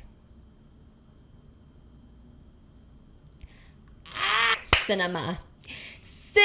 Riding off of that absolute high of the ending of season 2, here I was thinking season 3 is going to be insane. We're going to start right off with Bree beating Lucy's ass. I thought we were gonna get a beatdown, a smackdown or something, right? After getting that freaking reveal. Here I was thinking this is gonna make for great television. Now, season 3, I personally have mixed feelings. And I would love to hear all of your guys' amazing thoughts in the comments, because I don't really know how overall the consensus is of if we liked the season or not. As the fandom, what I wanted is 1,000% not what happened. However, what happened, I can't deny it made for good television. Yes. Would I prefer a final season with the burying of Stephen DeMarco with some Lucy punishment? Yes. Does what we end up with make for good TV drama? Well, also yes. I feel like they were pressured for this to be the final season because when they first announced season 3, I didn't hear anything about this being a final season. Forgive me if I'm wrong, but I don't think that they initially went into it thinking this would be the last season. But once it did end, then the showrunner came out and said that, yeah, this is it. I don't know if it was their intent for it to end with this. I don't know. But to me, I thought that if they could have had another season, at least a season 4, that could have wrapped everything up nicely. But the thing with season 3, what I wanted was there to be punishment, full punishment for Stephen DeMarco. Lest we not forget, he was responsible for Macy's death. He was drinking and driving, and not a single person knows about this other than Lucy and Diana. We still have that hanging over our heads. That was a main focal point of season 1. But for whatever the frig reason, doesn't come back around. Never comes back around, which, again, you had the perfect setup in season 2 of Diana finding out about it. And Diana finding the photos. Why did you have her delete the photos? It just makes no freaking sense. How ironic is it that Stephen is studying law and he himself would end up in jail? Would that not be the perfect ending, is Stephen ending up in jail? I know that it's far-fetched, and part of the reason that I do like the show is that they do try to keep somewhat realism to it, which can be grim, and I can appreciate that. However, there's just some things, man. If they wanted to, they could have. And they chose not to. Stephen's actions, but also Lucy's actions of what she did in season 1, going back to the whole Evan and Bree thing as well, that she slept with Evan. I wanted her to get some punishment, not to the extent that she got. I wanted the focal point to be about these two chaotic beings being the villains, and then to get villainous justice. Okay? That's all I wanted. Up until this point, the friend group hadn't really done anything to hurt each other besides Stephen and Lucy, and then kind of Evan, with Evan obviously sleeping with Lucy. As I mentioned with season 2, Bree had her own thing, her own storyline with the teacher. That doesn't affect the friend group, okay? That's just her being messy, but by herself. Pippa, same thing, not doing anything herself to mess with the friend group. Same with Wrigley. Wrigley has just been a cute bean, okay? Up until this point, we have some messy people, but then no one really being a piece of shit in the way Lucy and Stephen have been. But for whatever reason, season 3 changed it so that now everyone sucks. This whole friend group just sucks. And we're going to take turns now seeing who's the biggest piece of shit for the day. That is the route that they decided to take for season 3, which I don't like it. I'm going to be honest, I didn't like it. Let me know your guys' thoughts overall for that. I like it for just the piece of drama television that it is for this season, but for it cohesively from season 1 to now, and how they decided to wrap it up and how they decided to take the paths of these people, I don't like it. Prime example being, for starters, we start off season 2 at the wedding after Bree listened to that message, and here I was again thinking this is the first time she's being aware of this. They've had the secret for all of these years, and then now she's just learning about it, and Lucy is literally right there, like she can kick her ass, right? Instead, they have Bree running away, breathing heavily, look like she's about to cry and burst into tears, and she goes to Lucy and says, "I'm an awful person." What? What do you mean? I was so let down. I can't lie to you guys. I was so let down by this reveal. Let me know what you guys thought, but I know some people thought, okay, well, Bree didn't let Stephen DeMarco get the best of her. She one-upped Stephen DeMarco in that way. But really? Not really, because what we come to find in the season is that Bree isn't even happy with Evan anyways, regardless of him sleeping with Lucy or not. So what was the point? How great of television that would have been if she would have beat Lucy's ass with a crowbar, ripped up her wedding dress, and was like, what is my life? what is my life? I can't believe it. And then go off on Evan. That would have made for great TV, in my humble opinion. And then she could have still ended up with the guy that she's supposed to end up with, even after all those events unfolded. And that would have been still a happy ending for her, that she ends up with the right guy and not Evan, because that wasn't a happy ending anyways. So the writing was truly all over the place, I have to say. The other thing, this is what I'm going to say actually before we really get into it. The Diana and Pippa line, okay? Was he there? He was. They both were there. So, with this line, right? It's been debated. Who are they talking about? Because they never say names. They never name names. And it was such an intentional scene, right? That it made it seem like Diana and Pippa had a master plan to knock these two people out. These bitches are scheming, and I was ready for it, right? So people think that they weren't talking about Lucy, and that they were talking about Steven and potentially Evan, potentially Wrigley. And the reason why people don't think that they were talking about Lucy was because she's a bridesmaid, so of course she's going to be there. But for me personally, I still feel like there's enough merit to think that they were talking about Steven and Lucy, because with the way she said it, yeah, obviously Lucy's going to be there as a bridesmaid, but she's saying it to Diana as if, like, I got the tea. Oh, girl, I got the tea, and I'm ready. We're ready for this plan. And it's just almost like a making sure, like, was he there? And she's like, yeah, they both were. I'm confirming they both were there. Because Lucy, for whatever reason, maybe she would have backed out of being a bridesmaid. You never know. I still feel like they were intentionally talking about Steven and Lucy. That's my piece. That's my truth. You guys can argue it all you want. Because it seemed like they were ready to take these two down, for that to never be mentioned again. Diana and Pippa, spoiler alert, don't do anything with Steven and Lucy or anybody. So what was the point of that line? What was the point of that conversation in that scene? I'm just saying, I feel like the writers had something different in mind. I feel like Diana especially should have been the major player into taking down Steven. Instead, we have Lucy paying the most consequences this season out of anybody. Out of Steven Zamarco, out of everybody.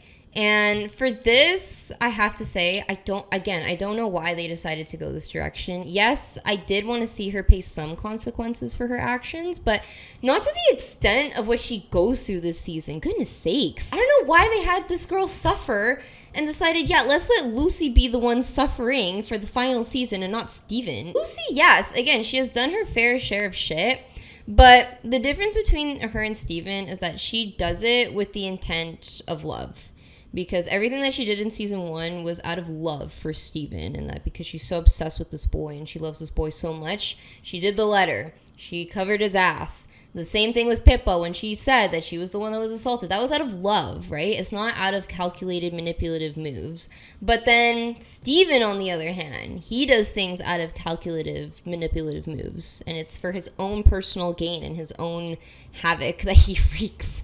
Just for the plot, really. That's why I just don't know why they decided to have Lucy pay so many consequences rather than Steven. Like, I'm not satisfied. She doesn't pay for the stuff that she should be paying for, is the other thing.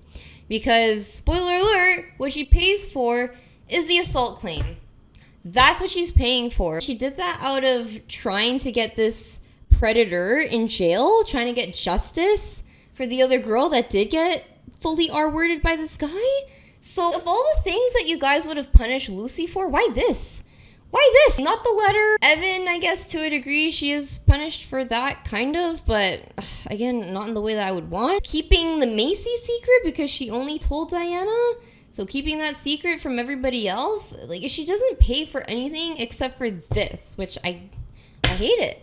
I hate it. Never pays for that ratchet-ass jizz-stained underwear. Going more in chronological order here, I'm going to try to go kind of episode by episode as best as I can with this season, because unlike last season, unlike first season, this one, I think everything is kind of building up chronologically. Let's try our best to recap season 3 here. Off the gate, Steven, the mouthpiece, with the way he keeps talking, immediately clocks Lucy and is like, I know about you and Evan, you bitch. No, but actually before that, he tries to coerce her into admitting it to him instead of him confronting her. He goes, hey babe, what's the craziest thing you've ever done?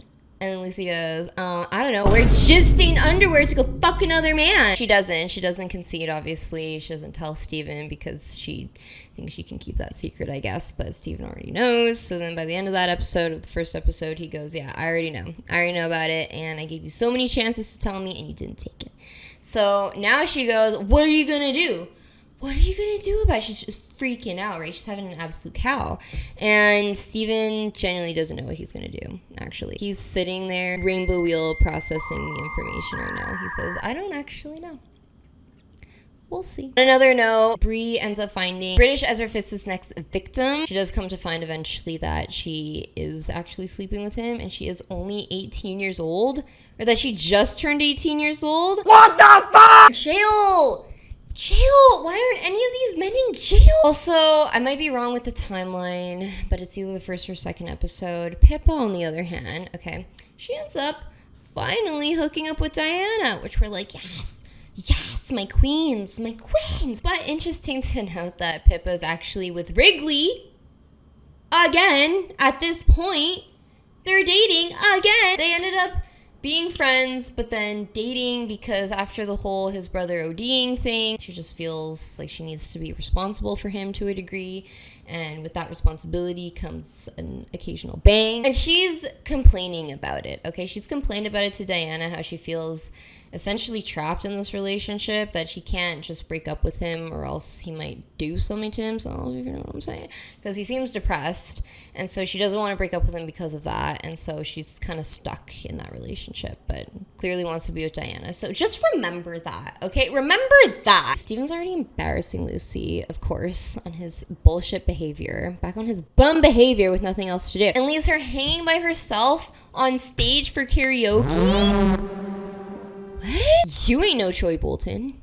This ain't the start of something new. This is the start of something poo. How shit this relationship is. Lucy then goes back to the dorms and panics and has like actually a full panic attack because of the whole Bree and Evan situation, that he has that hanging over her head.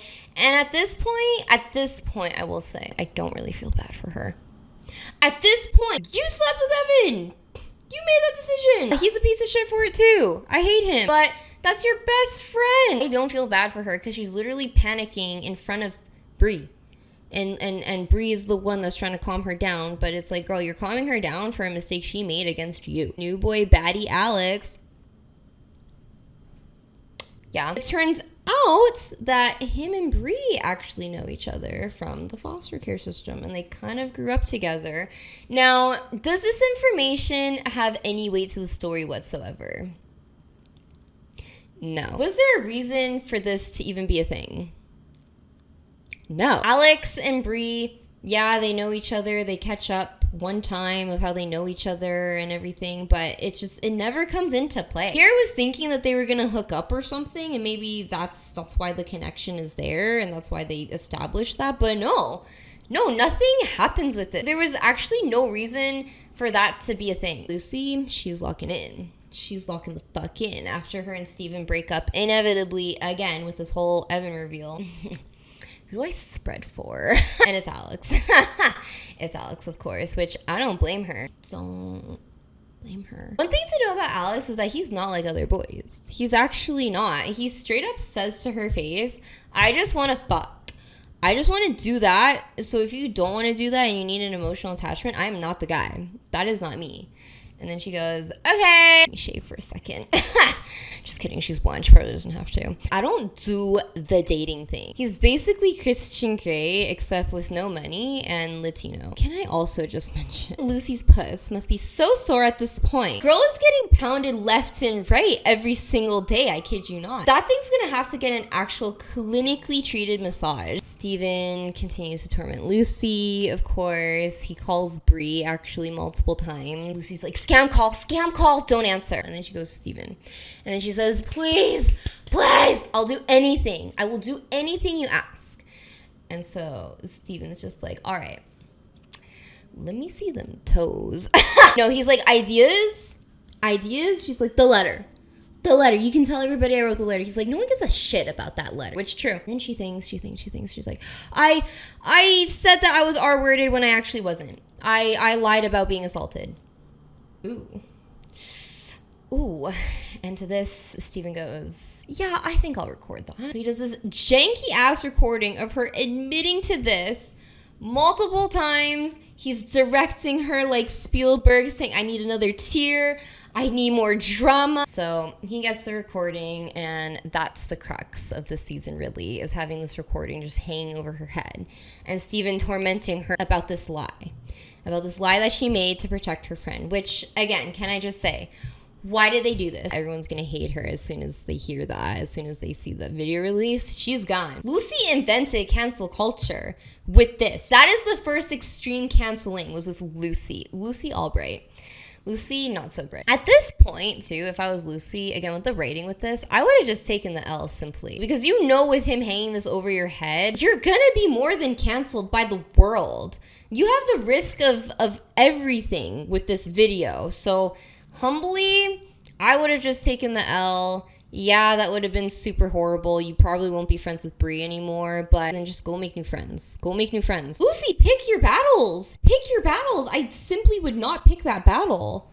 Anyway, the fall of the Roman Empire got nothing on the fall of Lucy Albright, let me tell you. On another note, Diana's pregnant with Steven's child. And let me know your thoughts on this, because I also thought that this was handled so weird. Because, listen, there have been plenty of Smishmortion storylines in other TV shows that I've seen that have handled it fairly well.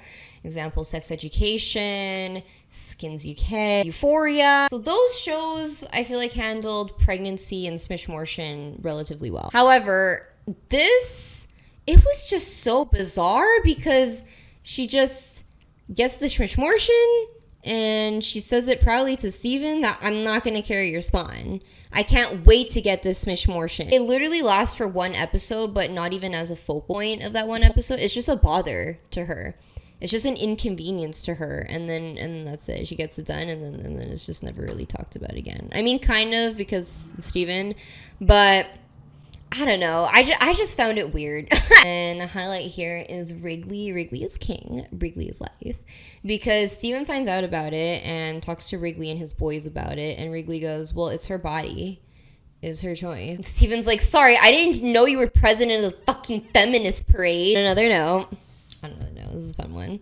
Wrigley and Brie have actually been talking with these first few episodes, and it was something that I never saw coming, truly, and I didn't even think about, but once it started happening, I was so happy. Yes, my two precious beans, and them coming together. Yes. Yeah. Brigley for life. Steven continues to be number one bum energy because, oh my god, the amount of time he has on his hands. How did you get into school? He makes a Facebook group that says Charlie is an R-worder. It says Lucy and the other chick are claiming this.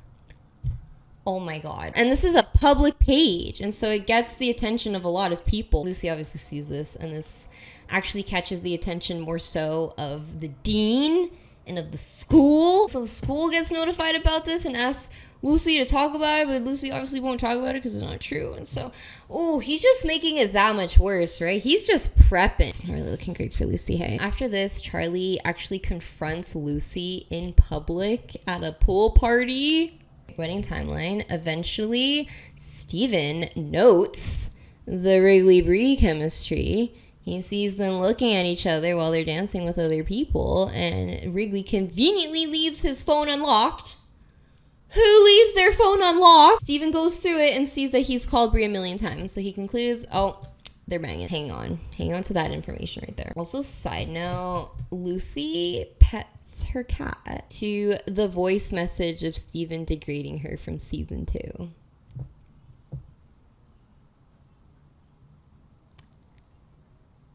Anyway, now that Diana has no baby in her, right? Steven is extra peeved. My spawn, the DeMarco name, is gonna die. And so then he comes in like a little hurricane, starts doing his damage. He manages to send nudes of Diana that he had still on his laptop to none other than her father.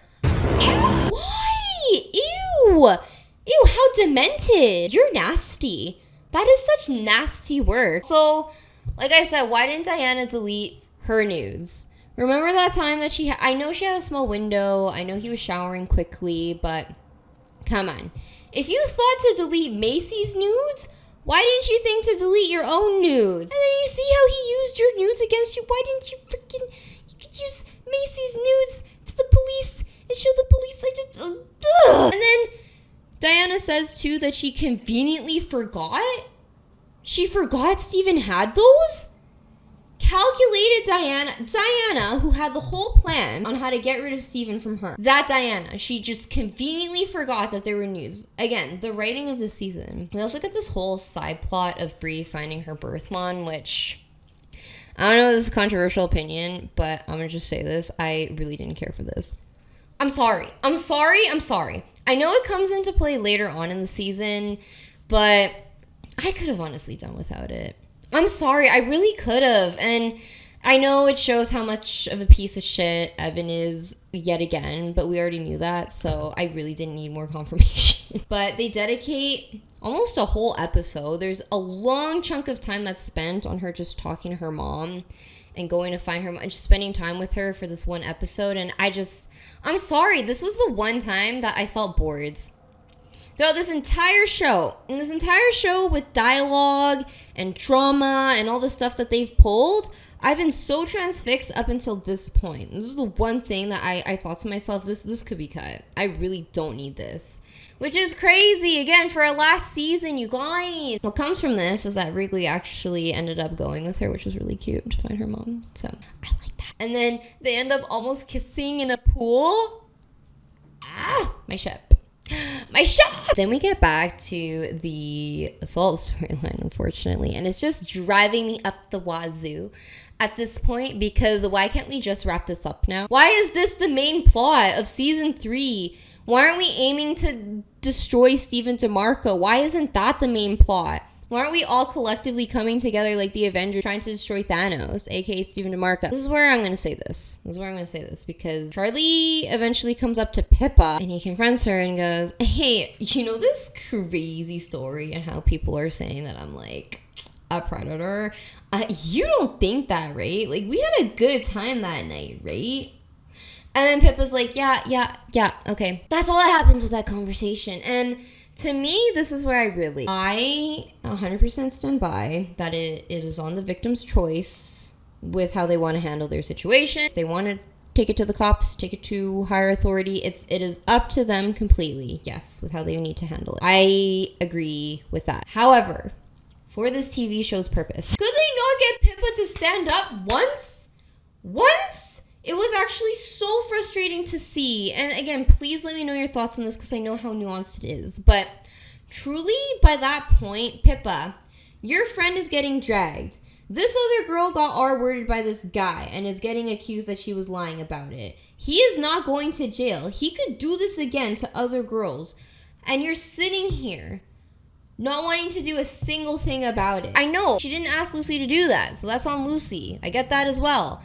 But also, don't be mad at Lucy for trying to somehow put this guy away without involving you. Because it didn't involve you. Because she said that it was her that got assaulted. And so, at the very least, maybe, it's still part of the lie. But again, Lucy was willing to take the fall for it. Maybe have Pippa back up Lucy and say, yeah, I saw it happen. And then come up with a plan that with Diana, because Diana was with it, that just, okay, I don't want my name to be tainted with this. Lucy is willing to have her name tainted with this. And if that means putting him in jail, then at the very least he's put in jail for this and can no longer harm other women. Just something, but no. And then to his face, this is where it really frustrated me, because to his face, you're right there. I get there's other people around kind of, but no one's really listening on your conversation, and you don't have to yell at him. You could whisper it, but if you would have confronted me, I'd be like, get the frig away from me, dude. Yeah, I know what you did. I know what you did to me, motherfucker. And you're getting away with it, luckily, because I don't want anybody else knowing about it. But just know that I know. And you can't keep doing that to women. Just know what you did was fucked up. Stop doing that to women. She could have confronted him just one-on-one.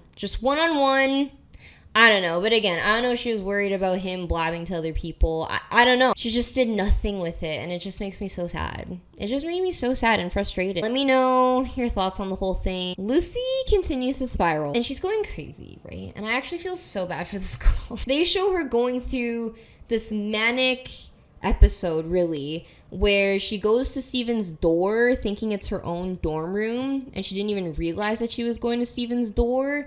She tells this new girl that Steven's seeing twice to stay away from Steven. The first time she does it, and then the second time she does it, she doesn't even remember that she warned her previously, and the girl calls her out. She's like, yeah, you already warned me about Steven. And she goes, oh, I didn't realize. And so she's just going out of it. Lucy, where the hell have you been, loca? She's below the trenches, you guys. She's in maggot Earth. Lucy eventually comes up with a plan to try and make Steven say to Bree that Evan and Lucy hooked up so that her and Evan can deny the claim, and then it'll be over. And then it's just one of those things that Steven says but wasn't true. And so that's her master plan, is to try and get Steven to look like a fool in front of Bree so that Bree will never think that it actually happened. It's fine. I actually don't mind the plan. It just ends up failing. Steven catches her in this and goes, you think you can be me when I know that you're wearing cerulean, which was actually handcrafted by me. And those bleach blonde highlights in your hair, they aren't actually blonde, but they're sun-kissed yellow. That's all. Steven reads her to filth. He clocks it. There's only one psycho in this town, and it's me. And it's me. You really thought you could out-psycho me? Try again, bitch. More positive now. By this point, Bree and Wrigley have officially kissed. Yeah! And they say that they're going to break up with their respective partners, which is Evan for Bree at the time and Pippa for Wrigley at the time. Mind you, Pippa has been donkey fucking the shit out of Diana this whole season, okay? She has been going to town on that puss. You would think that Wrigley breaking up with her would be a relief, right? And how she said earlier that he's kind of a burden to her right now, and that she's just simply not breaking up with him because he's depressed and she doesn't want him to do anything to himself. Right? You would think she'd be happy with this, right? Wrong! No, because instead, when Wrigley goes to break up with Pippa, she takes it upon herself to get mad at Wrigley and throw a pity party and freaks out at him for breaking up with her, which... What the actual... Are you serious? What is this writing? What is this writing? This is where I thought to myself, where this is simply for convenience. This is simply for plot convenience on the writer's end, because in what world would Pippa not be thrilled with this news? In what world would she not immediately be relieved and, oh, you know what, Wrigley, yeah, I agree. That's probably for the best. In what world? For some reason, with Pippa's character this season, they make her extra fragile. For this episode, actually, not even season, they make her extra clingy because Diana says that she has this great offer for this other school that she's got going on, and it's pretty far away from where Pippa and her are, and so she goes, oh, well, why did you take that deal? Why did you take that offer if it's going to be far away from me? Which literally 2 seconds ago, Pippa was just saying how Steven was manipulative and have his claws in Diana and essentially control Diana's life. And so then, again, this writing is just so weird. Diana calls Pippa out and says, yeah, pot calling the kettle black, you're doing the same thing to me right now. You want me to revolve my life around you now. What are you doing? And so then Pippa is, again, she's just like, oh, I don't know, I'm so sorry, I just want us to be together. And then, yeah, they end up kind of breaking up too. And so Pippa is in the trenches herself right now. And so what does she do? She calls Wrigley for a last minute bang. And Wrigley, mind you, is visibly uncomfortable with this, right? He is visibly looking like he doesn't want to do this and vocally says it to her too. And then she goes, please, and starts begging him, right? Why would the person who was assaulted and had unwanted physical contact with another person be the one now asking for another person to have unwanted physical contact with? I just have had it up to here. I just had it up to here with this girl and the writing of this show, because why did they do that? Why did they just destroy Pippa's character within the matter of an episode? Because honestly, up until this point, I was pretty annoyed by her, yeah, to an extent. Then at this point, with how she handles this, I'm like, why did they do that? They just single-handedly flushed all of her character development down the toilet. I hated her by the end of this, and I didn't want that. I really didn't want that. I liked her character before. And then after this, right, they actually do sleep together. Wrigley obliges because he sees that she's a mess, and he just feels bad for her, so it's a pity fuck. And then Bree finds out about it because Pippa obviously doesn't know that Bree and Wrigley kind of have a thing for each other and kind of like each other. And so Pippa ends up telling Bree unconsciously, yeah, Wrigley and I did it last night. It was great. And Bree just goes, oh my God, well, okay, I guess I'm just going to stay with Evan then. And then for this kerfuffle, you're meant to have me believe that for 6 years, Bree and Wrigley never discussed this ever again. Ever again. Because Wrigley comes to the door, sees that Bree is still with Evan, and then Bree goes, I heard you had a really good time last night with Pippa. Yeah. So Wrigley knows that Bree knows about that situation, that they banged last night, but obviously Bree doesn't know the full context, and so you're telling me that with 6 years, they never fully discussed this issue, and that was it? That was the end-all be-all to Bree and Wrigley? Really? That was such lazy writing to me, you guys. I really didn't like that. Also to note, Wrigley and Bree come to find out that, yeah, they have hooked up more than once, apparently, before the wedding. And so wouldn't that conversation have come up?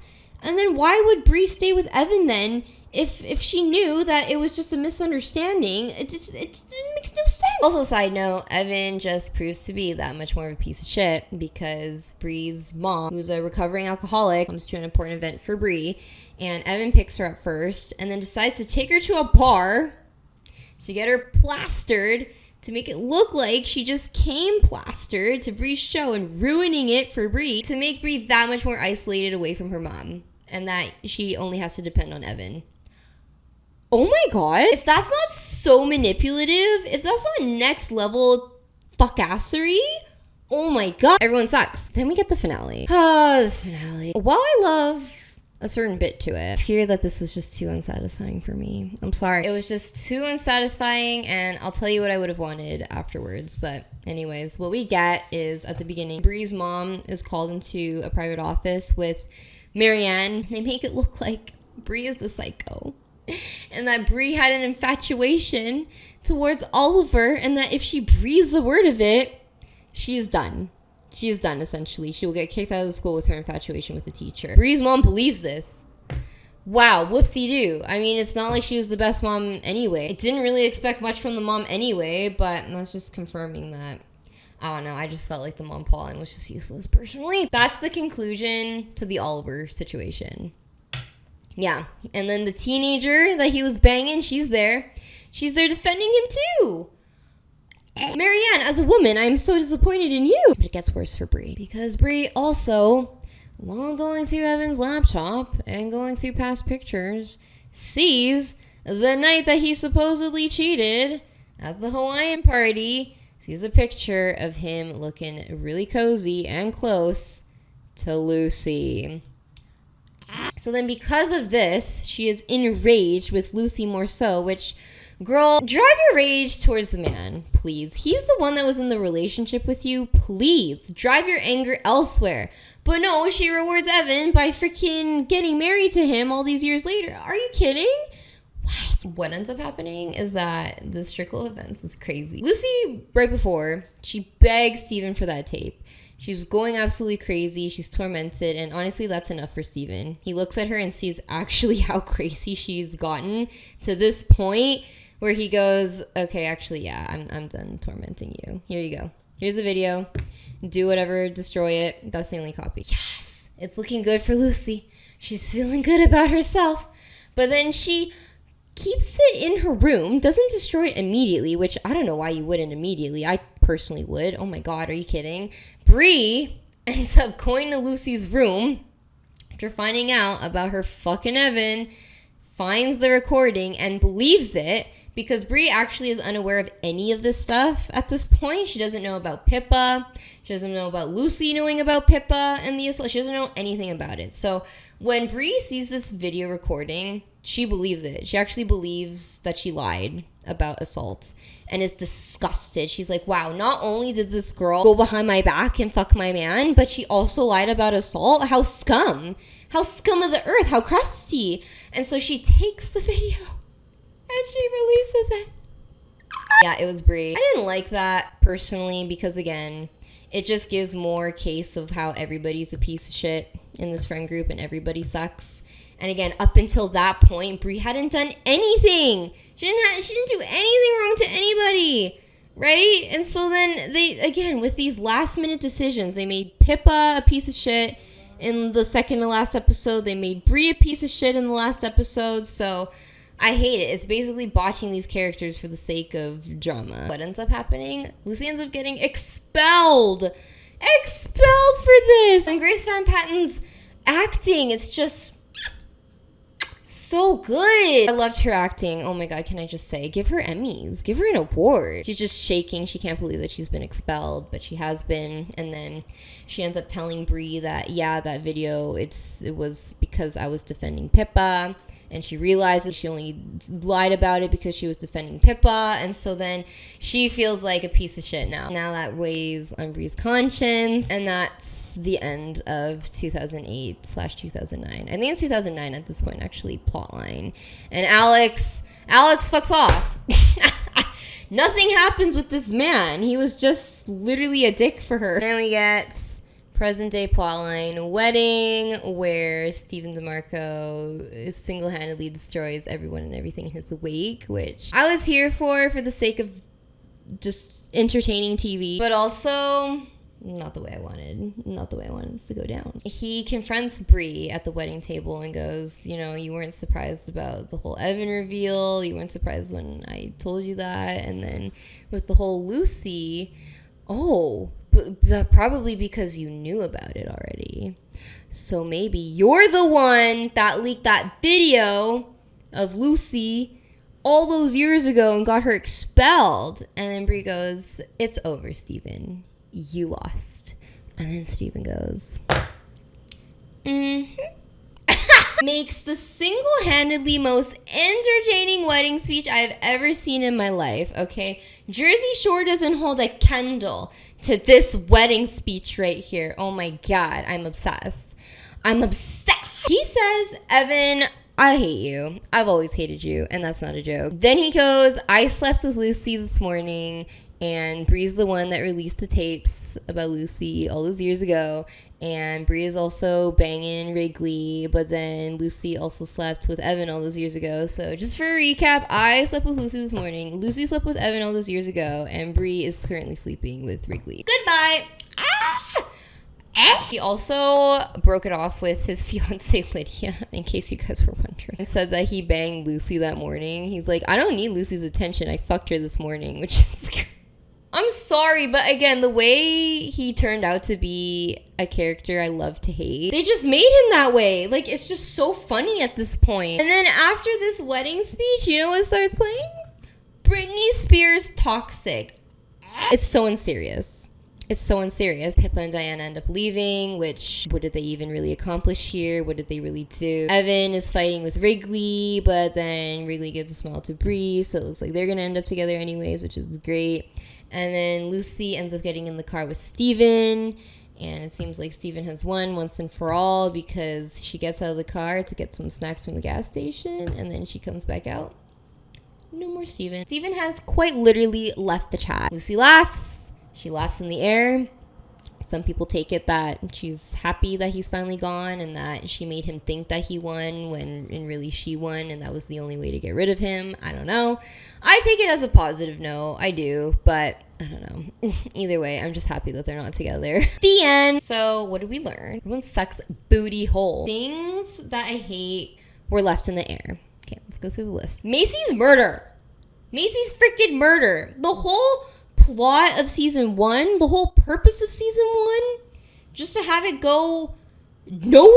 At the very least, I'll say this, for this last season, I would have loved for this last season, again, for it to be kind of more Avengers style. People are plotting and we don't find out their plot until the very end, that would be great. There's bits and pieces, like those conversations with Diana and Pippa, like how they had that conversation. There's like those little inkling and mystery that we don't know how it's all going to come together until it finally comes together in the end, where they have a grandmaster plan to take down Steven, and that the cops show up.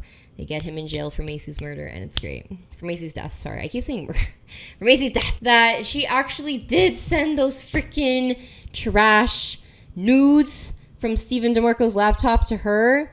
And so that's incriminating evidence. Having those medical files, and that it just goes to show that he probably was there that night. I don't know. Just something, some kind of plan, grandmaster plan, that had him pay for that, because that especially was the biggest crime that Steven committed, I would argue. I want everybody to find out about that, and that to be the biggest collapse of them all for the season, that Wrigley would have looked at him differently. Obviously, he looks at him differently now, but it's just not quite enough, in my humble opinion, because that was a detriment to his brother, right? So that would have been such an explosive reveal if everybody would have found out about him being involved with Macy's death and that it wasn't really his brother's fault. Sorry, also to note, Wrigley is life, Wrigley is king, because he is the only one who actually got away with one-upping Steven. Because, okay, Steven gets into Yale, which is his dream school. He's been dreaming about his whole life.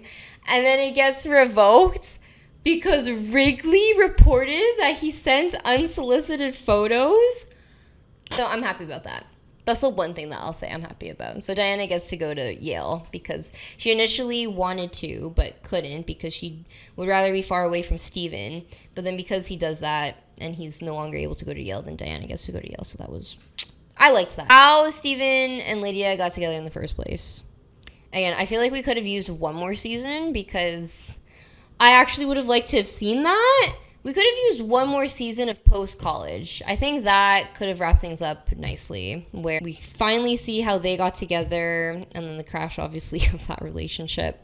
Because what was the use of that? It really didn't do anything. He said that he got together with her to piss off Lucy, obviously, but we never felt that attachment to them or the weight of that relationship really, because we never saw them get together and we didn't see how that affected Lucy of seeing them get together, you know. It just, we don't get the weight of that. So Professor X-rated, aka British Ezra Fitz, jail. I would have loved for him to go to jail, but obviously it was Bree words against everybody else's. And then it is true, actually, I'm pretty sure they said that he never sent any texts back to her, which I think it actually is true. She would text him, but he wouldn't text her back, and they would just phone call each other. So there's actually technically no proof of them having an affair together and it being reciprocated from his end. If we want it to be grounded in realism and we can't have every single piece of shit get taken down, then at the very least, Steven and Charlie. If we would have had Steven and Charlie and Professor X-rated, just, you know, him get away with it, but Steven and Charlie at the very least get something, then I would have been fine with that. I would have been fine that at the very least, okay, a couple of these guys, there's justice served, one of them gets off, but I mean, yeah, that is reality, unfortunately. But no, every single person gets off, you guys, in this show, which is what I didn't like. Going on to this, Charlie especially, please, I would have loved to have seen him put in jail. And I thought when Lydia said in season 2, because she says it to Lucy, I will never forgive you for what you did. She says it because more so of Lucy lying about getting assaulted by Charlie. But that's it. I thought there would have been so much more weight to that line had it been that she would never forgive Lucy for putting her brother in jail, and that she thought that her brother was still innocent at that point, but that he was at least in jail. And that at the very least, yeah, have Pippa stand up for Lucy. Have her, again, let me know if you guys think that's so far-fetched, but have it be that Pippa backs up Lucy's story, Diana backs up Lucy's story, so that all these queens are coming together, backing each other up. And then that then solidifies the other girl's story of being R-worded by this guy, and then that gets him kicked out of the school and jail. Jail. I thought that would have solved things so well, but I don't know. Leo? How was Leo doing? I thought he was the best with Lucy, personally. I know a lot of people really liked her with Alex, but to be honest, Alex, he wasn't... He was hot, But again, he wasn't looking for a relationship though, and he was very upfront about it, so I don't ship that. I want Lucy to be in a healthy, stable relationship with a guy that actually cares about her, and it seemed like Leo was that guy. So I would have definitely preferred her end up with Leo. The letter, I'm also disappointed that nothing came from the letter. Everything that happened essentially in season 1, there was no point, which sucks. I wanted there to be a point. Diana and Pippa's plan, guess there was none. Lucy and her mom, did they ever make up? They just conveniently forgot about Lucy and her mom's drama after season 1. Anyways, that is Tell Me Lies. Oh my god, I've been talking for 4 hours. This is the longest I've ever talked for a video. No one's talked about this show. No one's done a deep dive about this show, so I just really wanted to talk about it. I really wanted to do it. So let me know all of your guys' thoughts, please. There's so much to talk about. There's so much to unpack. I love having my community to talk about these things with. Thank you guys so much. Please leave a like. Please leave a comment. Please, it actually helps me. It helps me that you watch this whole video, obviously, but also the likes and the comments. Unless you freaking hate me, then I guess I can't really ask for that, hey? Thank you guys so much for watching. Until next time.